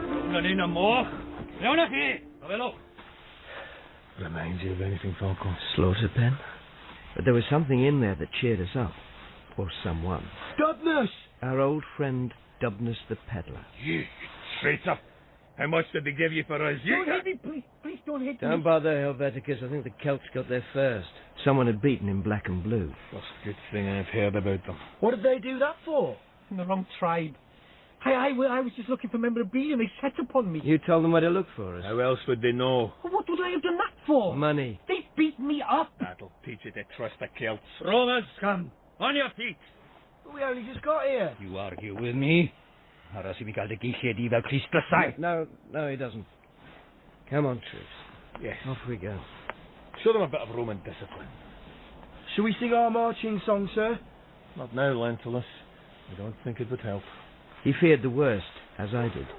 The leader had come down from her tower and we were assembled in front of her. She's decided, hasn't she? Looks like it. Could be worse. Titus would look after Helena, and my mother and Maya were strong enough to stand anything. Maybe I'd better not think about it. Think this is it, Falco? Yeah. Oh well. We tried. It's been a pleasure serving with you, sir. Trust Lentulus to bring a lump to my throat. I couldn't let the Celts see me crying. You too, Lentulus. Yes. You'd have made a good soldier, lad. So we straightened our backs, took a deep breath, and prepared to face another river crossing, stoically, like a good Roman should. Then, the most extraordinary thing happened. It's our best and greatest! It's one of ours! Yes, it was the Roman cavalry. Well, two of them anyway. They did escape! I told you he'd rescue us! Justinus and his recruit rode into the clearing. Good lad. Makes you proud to be Roman, doesn't it? It did. Justinus was riding the best horse with his armour polished and his helmet plume brushed. He'd even managed to shave. He looks like the Emperor himself! They must have seen him from her tower. Of course, that's where she came down. Oh, worth coming down for. Indeed, the answer to a maiden's prayer. Especially if she lived on her own at the top of a tower. He's going over to her! He was. He swept off his helmet in a gesture of respect. Oh, sweet, he's blushing. Ashuro fod ge elfe leder. Where did he am, man? Do fachabachion a neges o heddloch o the orth ar ymerador. He was speaking to her. Gan bod fe yng Nghymrodorion yn Gwisland. Cyn I giaf fy hun yn e lle. But sir, that's not Latin. No, it wasn't. Justinus had spoken to the prophetess in her own tongue. She was impressed, but trying not to show it. Enough. I speak Latin. The gracious lady is as accomplished as she is beautiful. And where had he learnt flattery? That boy was full of surprises. Cerdi mewn I'm tŵr mwyn I ni gael trafod y peth. At least now we might find out what's going on. I'd like to say hello to my friends first, if I might. My name is Camillus Justinus, by the way. She made a note of that. He came over to us. Of course, he had to be discreet with everyone watching us. Okay, Justinus. You made quite a hit with the lady. Oh, I don't know about that. Certainly they know something to think about. She's deciding whether to kill us, sir. Don't worry. We're going to talk things over quietly. Let me see what I can do. I wish you would. Leave all the work to me, as usual. I'm going to have to blow the bloody trumpet myself. You better get back. Don't keep the lady waiting. Look after yourself. Oh, I will. Goodness. You make yourself useful for once. What did the Tribune say to her? I'm not sure. Come on, you heard. This could be important. For all of us, even you. Right, something like, you must be the leader, I bring greetings from the Emperor and messages of peace. That's not all. All I can remember. He made her an offer that was obvious. Don't make me angry. If you really want to know, he said he saw you were her hostages and offered himself in exchange. Satisfied? Oh, Jupiter. What's he done? And what did she say? Come into my tower. and we watched mesmerized as Justinus disappeared into the tower. He's gone in, sir. Yes. He's all alone with her. He said they needed to talk things over quietly. Are foreign priestesses virgins, sir? I believe it's not obligatory. Sacred Venus. How was I going to tell Helena I'd let some mad-eyed prophetess make a man of her little brother at the top of a signal tower?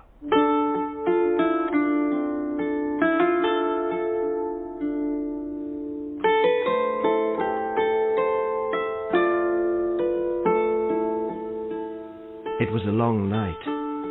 Justinus and Velida evidently found a lot to talk about. Long and dark. The moon had just disappeared behind a cloud when Justinus emerged. Thank the gods you're safe. No time for that. I've got a lot to tell you, and I haven't got long. Well, she wants you back. When the moon reappears. She needs time alone now. Then she'll tell me if it's peace or war. When the moon reappears? These clouds will soon pass. Help me, Falco. I'm out of my depth here. You're doing all right. She likes you. That's a start.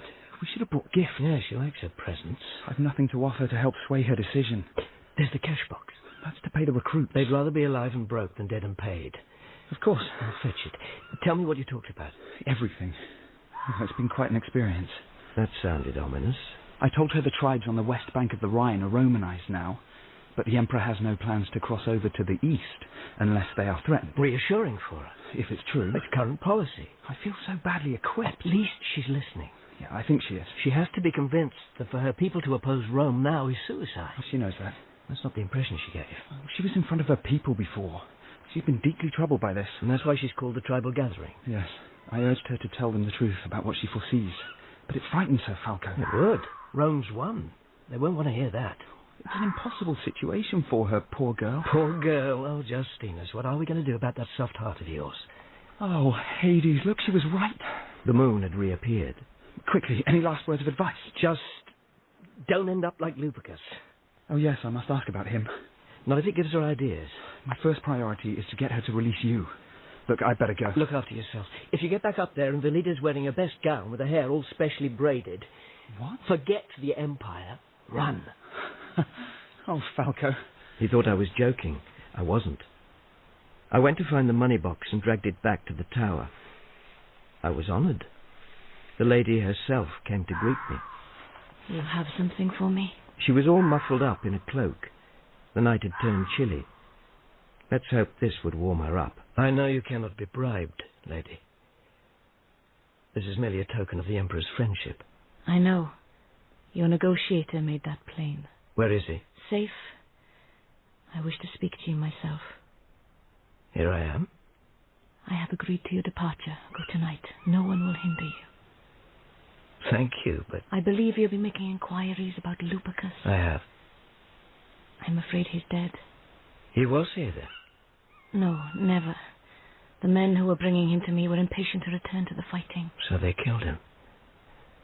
How? That is all I can tell you. She was sparing me the details. Now go. You must leave discreetly while it's still dark. Otherwise, it's an insult to the chief who turned you over to me. Go now, without Justinus? Yes, I have more to say to him. An exchange is what was offered. Naturally, he wishes to say farewell. Falco. I leave you. She started back up the stairs. Her cloak slipped. I couldn't quite make out her gown, but her loose golden hair was now very elaborately braided. Did she tell you about Lupercus? I asked her to. Dead, as we expected. I'm sorry. Still, at least now you know. And she's letting you go. That's the important thing. She wants us to leave quickly, but we'll wait till first light. But I'm not going without you, Justinus, and I gather she's still got a lot to say to you. And I to her. I must do what I have to, Marcus. You mustn't worry about me. That's what all the dead heroes say. Tell her the exchange is off. No. I want to see you before we leave, at least. We'll load up, and then we'll wait for you. Don't. Leave at dawn. He went up the stairs. I didn't know whether he would come back. I don't think he knew, but I was damn sure Velida did. I had other things to think about, like how we could escape. I had an idea. Falco, are you all right? Yes, and so are we all, which says we can go. Oh, Slash! We've got to be very quiet. Our friend the chief isn't going to be very pleased about it. Must have been up there drunk now. But they'd hear it if we took the horses. Yes, they would, so we're taking the boat. The boat? Oh, sir, you mean... Yes, the General's flagship. Now's the chance for you and your other beach-bum friends to prove you really can sail. I just hope all of us are going to be aboard.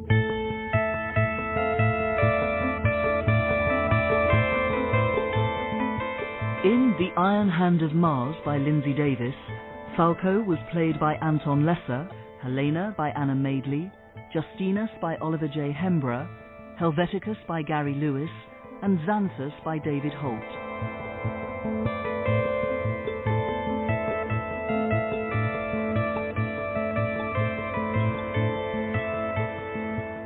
Dan Crowe was Lentulus, Mark Straker Gracilis, Sophie Samuda Augustinilla, and Michael Elwyn Civilis.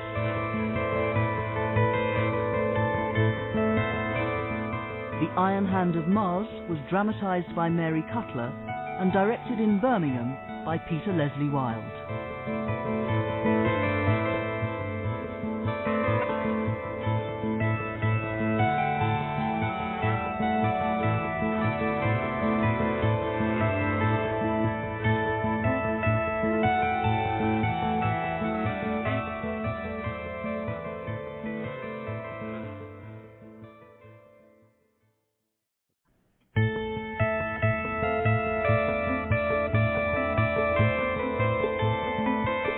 The Iron Hand of Mars by Lindsay Davis, dramatised by Mary Cutler, with Anton Lesser as Marcus Didius Falco and Anna Madeley as Helena Justina. Episode 6. It seemed like my imperial mission to Germany was coming to an end. I'd done about half of what I came to do. I'd found Helena, though whether I was ever going to see her again was another matter. And there was the small question of that marriage proposal from Titus Caesar still hanging over us. I'd learnt the fate of one missing legate, Lupicus, though the other, Gracilis, was as elusive as ever. And I hadn't found the rebel leader Civilis either. But I had met the prophetess Velida, and fortunately she had taken a shine to Helena's brother Justinus, and he was still with her in her tower. It's getting late, Falco. We really need to be going soon. Just a little longer. We had successfully commandeered the General's flagship to make our escape from the Celts. We were waiting for Justinus. I wasn't going without him. Sir, won't the Celts be awake soon? Yes, look, Helveticus, you take the lads and get out of here. I'll wait for Justinus. But, sir... Don't worry, Lentulus. We'll find our way back to you. Got the heroics, Falco. He's here. Indeed he was. It was still too dark to see his face. Oh, sir. Thank God you're safe. Tribune, what's the news? Did you talk around? Is it war or peace? Peace. Well done. Thank you. Come on now, let's get out of here. At first, we just let the ship glide on the current in silence.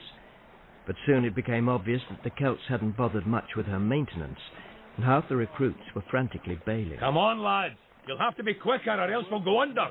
I don't think Justinus noticed. He was sitting in the stern, gazing into the river, as he had been since we left.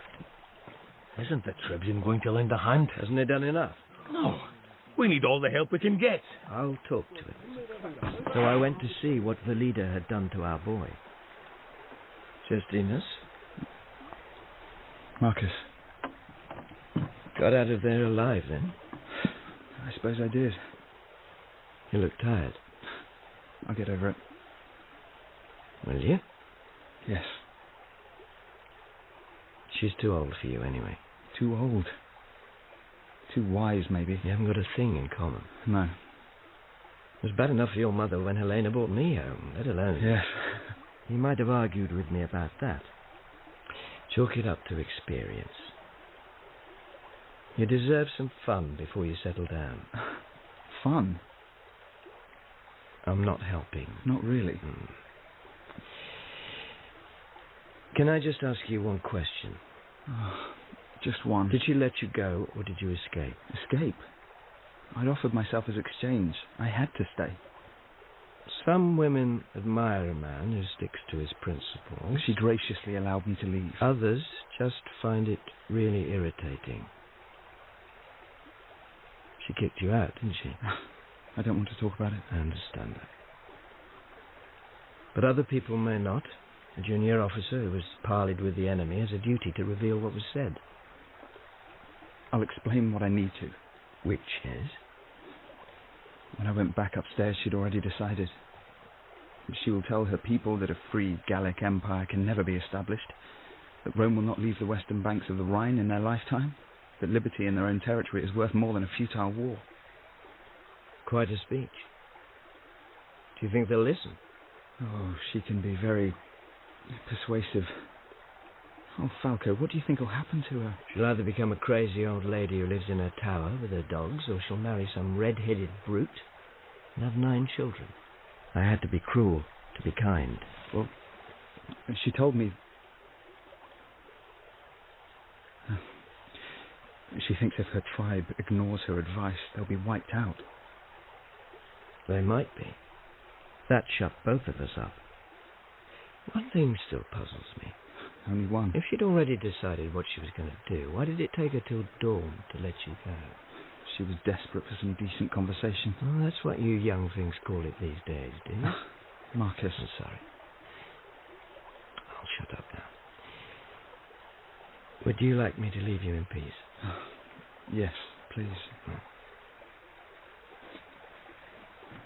So I left him to brood over his possibly broken heart and went back to Helveticus. Keep at it, men! Keep at it! Well, did he or didn't he? Of course he didn't. Or at least that's what I was trying to tell myself. Otherwise Helena would never forgive me. And soon we had much more important things to worry about, like whether we were going to drown. Keep bailing, lads! Keep bailing! We'd hit an undertow and were taking in water faster than we could get it out again. It's not looking good. We'll have to put her in before she sinks. Go ashore.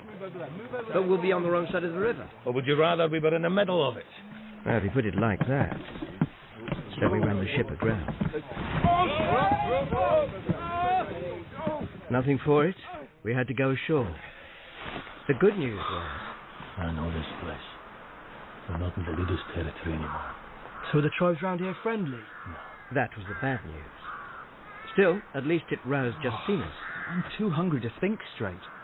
We should take the javelins and try to catch something to eat. I'll go. I know where to look. Oh yeah, the boar hunts, of course. All right, but be careful, Centurion. So off he went. But he didn't come back. It's been hours. Do you think he's lost? He's supposed to know the territory. I'll go and look for him. No, I'll go. You've done enough. Stay here and help the lads make camp. But Falco... Don't worry. Can't have gone that far. Suppose he's hurt. I'll come back for help. All right. But be careful, Falco. So I went. Carefully. And I found him. But he was more than hurt. He had a spear in his throat and another in his groin. Who did this? No. Oh, you idiot, Falco. Don't try to talk. It was stupid, but I had a very good reason for asking the question. Helveticus hadn't been felled by Celtic lances. These were Roman hunting spears. Aurochs. What? It sounded like he'd said aurochs. But I'd seen no sign of giant Celtic bulls. He must be hallucinating. Before I had time to find out... Oh, Castor and Pollux. Lads, I'm afraid we flushed out a Celt. We come in peace. You haven't and you don't. Oh, you're Roman. What on earth are you doing in this godforsaken hole? Well, never mind. Maybe you can help. I've lost my quarry, and it was a big one, wasn't it, lads? He was as arrogant as he was stupid. There was only one person he could be. Your quarry's still here. Not quite dead. I stepped aside so he could see Helveticus. Oh, dear. Who's he? Appius Helveticus Rufus, Centurion of the 1st Adjutrix. Oh, that's unfortunate. He always had less to fear from the enemy than the incompetence of his own officers. I don't think you realise who you're talking to. Yes, I do. I know you very well. I doubt that. You're in debt up to your eyebrows, your wife's sick of you, and your mistress deserves better. How dare you? And they'd both be very surprised to hear you've been visiting another woman Now, look in Colonia. I don't believe this. Are you threatening me? I might be. And who in Hades are you? Marcus Didius Falco. Never heard of you. You should have done. We'd have been introduced weeks ago if anyone had been able to find you. Now listen, I don't know what your game is. Oh, it isn't a game, Legate. I was sent with a letter from the Emperor to give to Florius Gracilis. You do know who I am? Yes. I also know you're on the wrong side of the Rhine using army-issue spears for private purposes. The Emperor's not going to be very happy about that. I can explain. You're very questionable company. They're a long way from Lugdunum, aren't they? I nodded to the Gallic potters, some of whom I recognised. Look, let's not go into all that now. Our first concern must be this poor chap here. No, we must help him. Let's hope we can. This trip has been a disaster from day one. I was supposed to be meeting some peddler who said he'd show me the Varus battlefield. He never turned up. Was his name Dubnus, by any chance? Oh, yes, but how did you... I hijacked him. Bad move, as it turned out. He betrayed us to the Celts. I imagine he was planning the same fate for you. Oh, I don't think so. I am a Roman officer, whereas you... What are you doing here exactly? I could ask you the same question. I'm engaged in political reconnaissance. Looking for Civilis. How did you... Did you find him? No, actually. Not that it's any of your business. No, my business is this badly wounded centurion. May I suggest you restore your reputation by assisting us back to base? So you can spread lies and rumours about me. I'll see you in Hades first. Unfortunate choice of words. Turned out to be nearly the last thing he ever said. Oh, Poseidon! A huge bull had crashed into the clearing. One of those mythical aurochs by the look of it. Helveticus, you were right. This auroch wasn't very happy. The spears sticking out of him had irritated and hurt him without killing him, which was unfortunate for Gracchilus. He started to run, but the great beast was faster than he looked. It was over very quickly. Gracchilus was gored, tossed, trampled, and then stamped to death. The Gauls had fled as soon as they saw him. So there was only one victim left. No, I don't think so! I jumped on its back, hung onto a horn, and with my trusty knife started to cut its throat. I can tell you it takes a very long time. I like to think Helveticus saw I was safe before he died. I went back to the camp. It seemed fuller than when I left it. Oh, Falco, thank heavens you're safe. And so are we, sir, so are we. And Helveticus? I'll tell you later. I didn't want to spoil things for Lentulus. He was bursting with his news. The 14th are here, sir. Some of them. Enough to get us back to Moguntiacum. Isn't that wonderful? Yes, but what are the 14th doing here? Looking for their lost legate. Achilles. Oh, I found him. That was something, I suppose. At least I'd beaten the 14th to it. So we went back to Moguntiacum, and the girl I was longing to see. But we had to say goodbye to the recruits first. I'll never forget you, sir. Nor I you, Lentulus. We had taken Helveticus's ashes to rest at the Legion shrine. Lentulus was still a bit tearful. Goodbye, Tribune. I've learned so much from you. Thank you. You'll make a good soldier one day. Oh, sir. Go off and join the others before we're all in tears. Right, sir. And he saluted, which nearly had us both going. You know, I think I'll miss them. Never mind them. There's someone who's been missing us. Come on. So we went back to his house. Helena was waiting for us, of course. Oh, Marcus! Justinus! Oh! Her face lit up. Falco! She was in my arms again. That was all that mattered. Oh, and Justinus, give me a hug. It's good to see you, sister. Ooh. You look different. Falco, you horror, what have you done to my brother? He grew up. Nothing to do with me. I'll be the judge of that. I want to hear all about it. Later. I really must go and report to the legate. I'll see you at lunch. You'd better. He is different. Old story, went out a boy, came back a man. Want me to tell you about it? Later. Oh, Marcus. I've missed you so much. This time, it was her turn to prove it.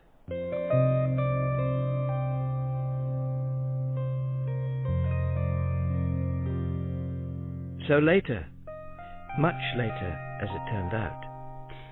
So, what will you do now? I'm not sure. We can go back to Rome. Surely you've done enough to satisfy the Emperor now. I still haven't found Civilis. Are you anxious to get back to Rome? And see Titus? Give him her answer? I hadn't dared mention his letter. Not particularly. Not till you feel ready to go. That was promising.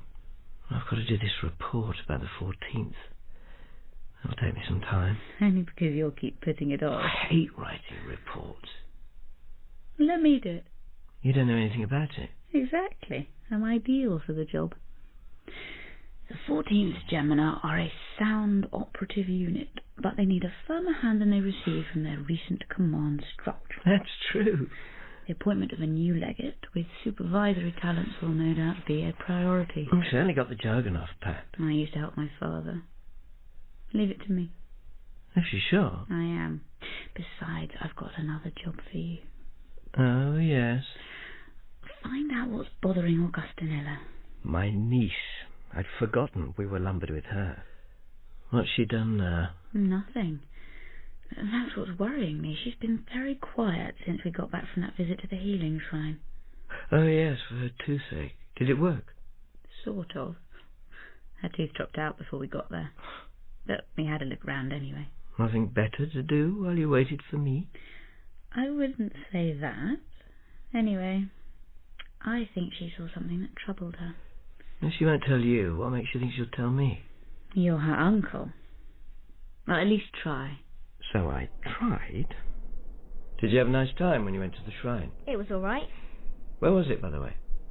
I forgot to ask Helena, and she'd never mentioned it. Augusta Trevorum. Hades. Right in the middle of the territory of the supposedly pacified Gallic tribes. Don't swear, Uncle Marcus, it's naughty. But that was interesting, wasn't it? It was all right. They saw lots of funny-looking men. Not as funny as you. Very amusing. These men, they didn't frighten you, did they? Of course not. Only the Lady Helena thinks there's something you're not telling her. I didn't do it. What didn't you do? I didn't play with the little boy. While Helena was lying down with a headache, I didn't. She said not to play with boys. Wise advice. Pity your mother never took it. Which little boy didn't you play with? The one that shot arrows at me. What? Oh, only pretend once, because he was the son of a chief in the Free Gallic Empire, and I was just a Roman girl. Is that what he said? Yes, but he was lying. How do you know? I ran away and hid from him. Good for you. Then I saw his daddy. He came to fetch him. He wasn't a chief. No?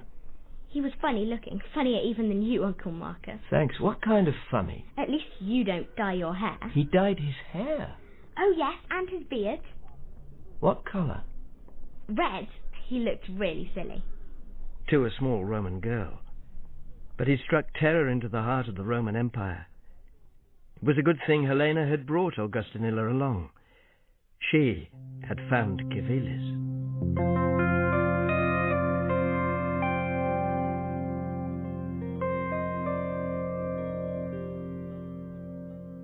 I thought I'd better go to Augusta Trevorum myself. I needed a travelling companion, but I didn't want to disturb Helena while she was writing the report. Besides, there was an obvious candidate. I went to see what my old friend Xanthus, the barber stroke spy stroke assassin, had been up to in my absence. Falco! You're back! Oh, I thought I'd never see you again. Oh, no such luck. I was worried about you. Never mind about me. How are you? Oh, tried to get a business going in Colonia, but it didn't really work out. Oh, sorry to hear that. But I'm not giving up. There must be some town in Germany that needs a good barber. I might be able to help you look. Really? Fancy a little trip? I know you like to travel. Maybe. Where to? Augusta Trevorum. Oh, yes. I've always wanted to go there. Now, isn't that a lucky coincidence? I hear the healing shrine's well worth a visit, and some very picturesque tribes live round there. I'll say. Maybe I could set up a business there. Maybe. And I might just have a little job for you. So we set off for Augusta Trevorum. After a few inquiries, Civilis proved ridiculously easy to find. He was sitting on a stool outside a shack at the unfashionable end of town, whittling a piece of wood. He looked bored out of his mind. The game's up, Civilis. Is it? And who are you? Marcus Titus Falco, Imperial Envoy. Am I supposed to feel honoured? You might. And who's your friend? He's a barber. You Romans. The gods forbid you go without your daily shave. You can talk the way your roots are showing. And what do you want with me, Falco?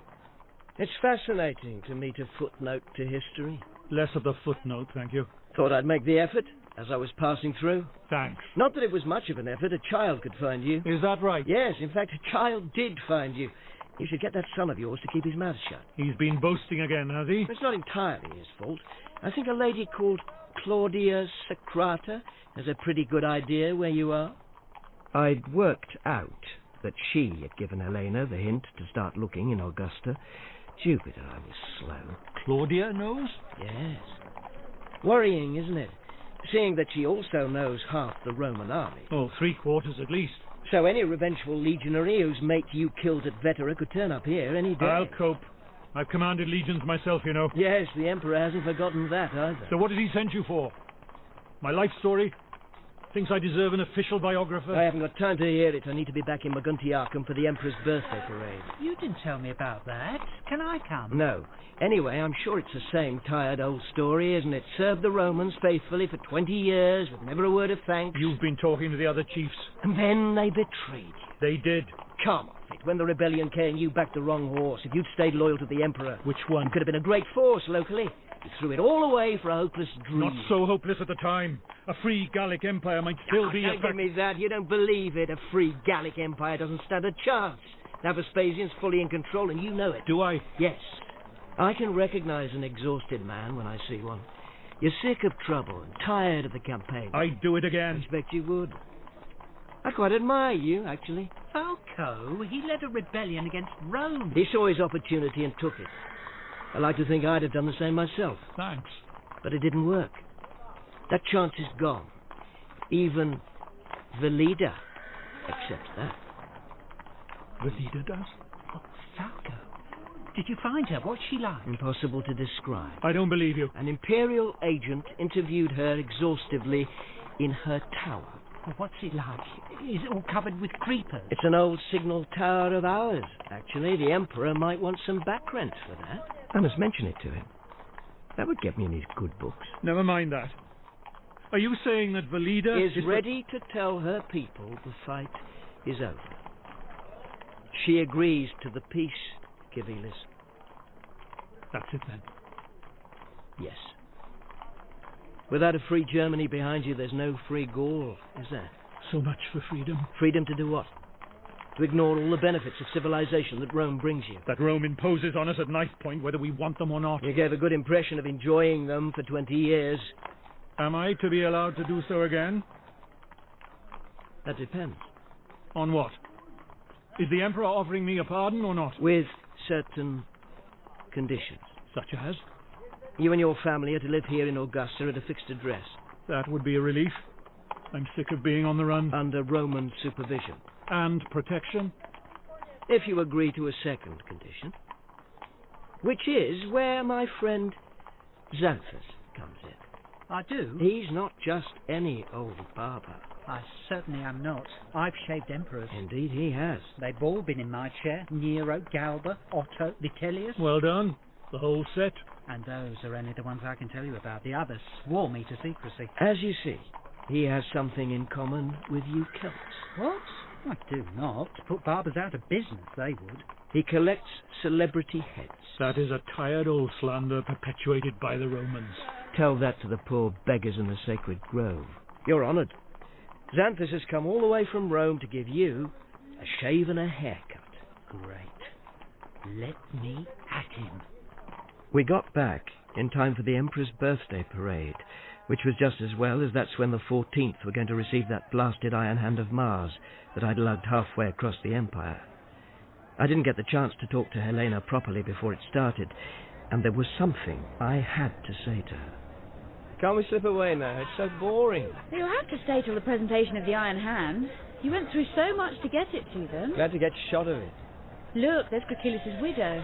Who's that with her? Julia Fortunata, his mistress. Women are so loyal to each other in times of trouble. They got a lot in common, including finding out he had another woman in his life. Maybe Claudia Socrata can get in on the act. We've got a lot to thank her for. Only because you worked out she was telling us where Civilis was. What would you do without me, Falco? I didn't want to find out. Helena, there's something I need to... Look, there's that nice potter. Let's say if you stay at an emperor's birthday parade long enough, everyone you've ever known passes in front of you. I hoped it wasn't true. I could do without a surprise appearance by the emperor's son. Not before I'd said my piece. Helena. Nice to see him looking so happy, isn't it? The potter. Now you've told the authorities what Gracilis is up to. The local potters have got the contract. To supply the military? I didn't know that. Happened while you were away. He brought us a superb dinner service as a thank you. She could take it to the palace with her. Pity we don't have a dining room to go with it. The Emperor might give you a bonus, and then we... The Emperor, a bonus? This is Vespasian we're talking about. Not even when you show him the beard and hair trimmings Xanthus collected from Civilis? Not even then. I'm surprised Xanthus decided to stay there. When word gets round he's the man who cut Civilis' beard, there'll be queues round the block for his services. Won't that be dangerous for Civilis? Xanthus gave him an ebony rinse to stop him being recognised, and he's going to keep an eye on him. But you left Xanthus to supervise Civilis? I'll visit him every day to shave him and touch up his roots. It's a perfect cover. Brilliant. Vespasian's bound to give you a bonus. Not when he discovers Xanthus is still on his payroll. Oh, why did the Emperor have to be born in November? It has started to rain. Oh, we can take shelter. Good idea. Somewhere more private would give me the chance to say what I needed to. Come on, under here. Good. Now we can cuddle up for warmth without causing a scandal. Wait a minute. Marcus, what's wrong? I've got something very serious to say to you. I can't say it with you in my arms. Oh, you'd better get on with it then. I'm cold. I've completed my mission. It's time for me to leave. Good. I'll come with you. I don't think you should. Marcus? Some women can achieve more good for the world than some men. Of course. But what's that got to do with us? Everything. This is the most difficult thing I've ever had to say, but I really think for the good of Rome... They're presenting the Iron Hand. Don't you want to watch? No, I don't. Look, Helena, when you get back to Rome, yes? You ought to marry Titus. Also? Yes. For the sake of the Empire, it's your duty. Is it? And what will you do while I'm running the Empire? I might stay here, go back to Britain, perhaps. I don't know. Now I know you can't be serious. I am. Please, Helena, when you write to Titus, you must say that I've written to him. You have? Of course. I wrote the day you left. But I told you to wait. I've never listened to anything you say. You know that. So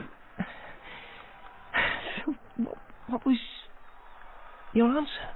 I refused him. Of course. But the Empire... I think it'll manage without me. Whereas you... Oh, Helena. I looked at her. My girl, so beautiful. And so obstinate. You're staying with me. I have to. I've got a half share in that dinner service. I'm not giving that up. So stop talking nonsense, Falco, and watch the parade.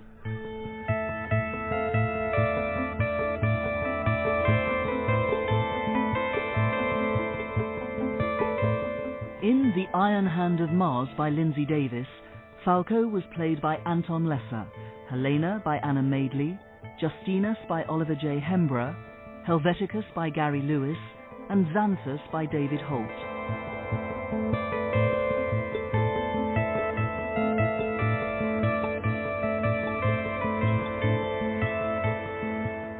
Dan Crowe was Lentulus, Mark Straker Gracilis, Sophie Samuda Augustinilla, and Michael Elwyn Civilis.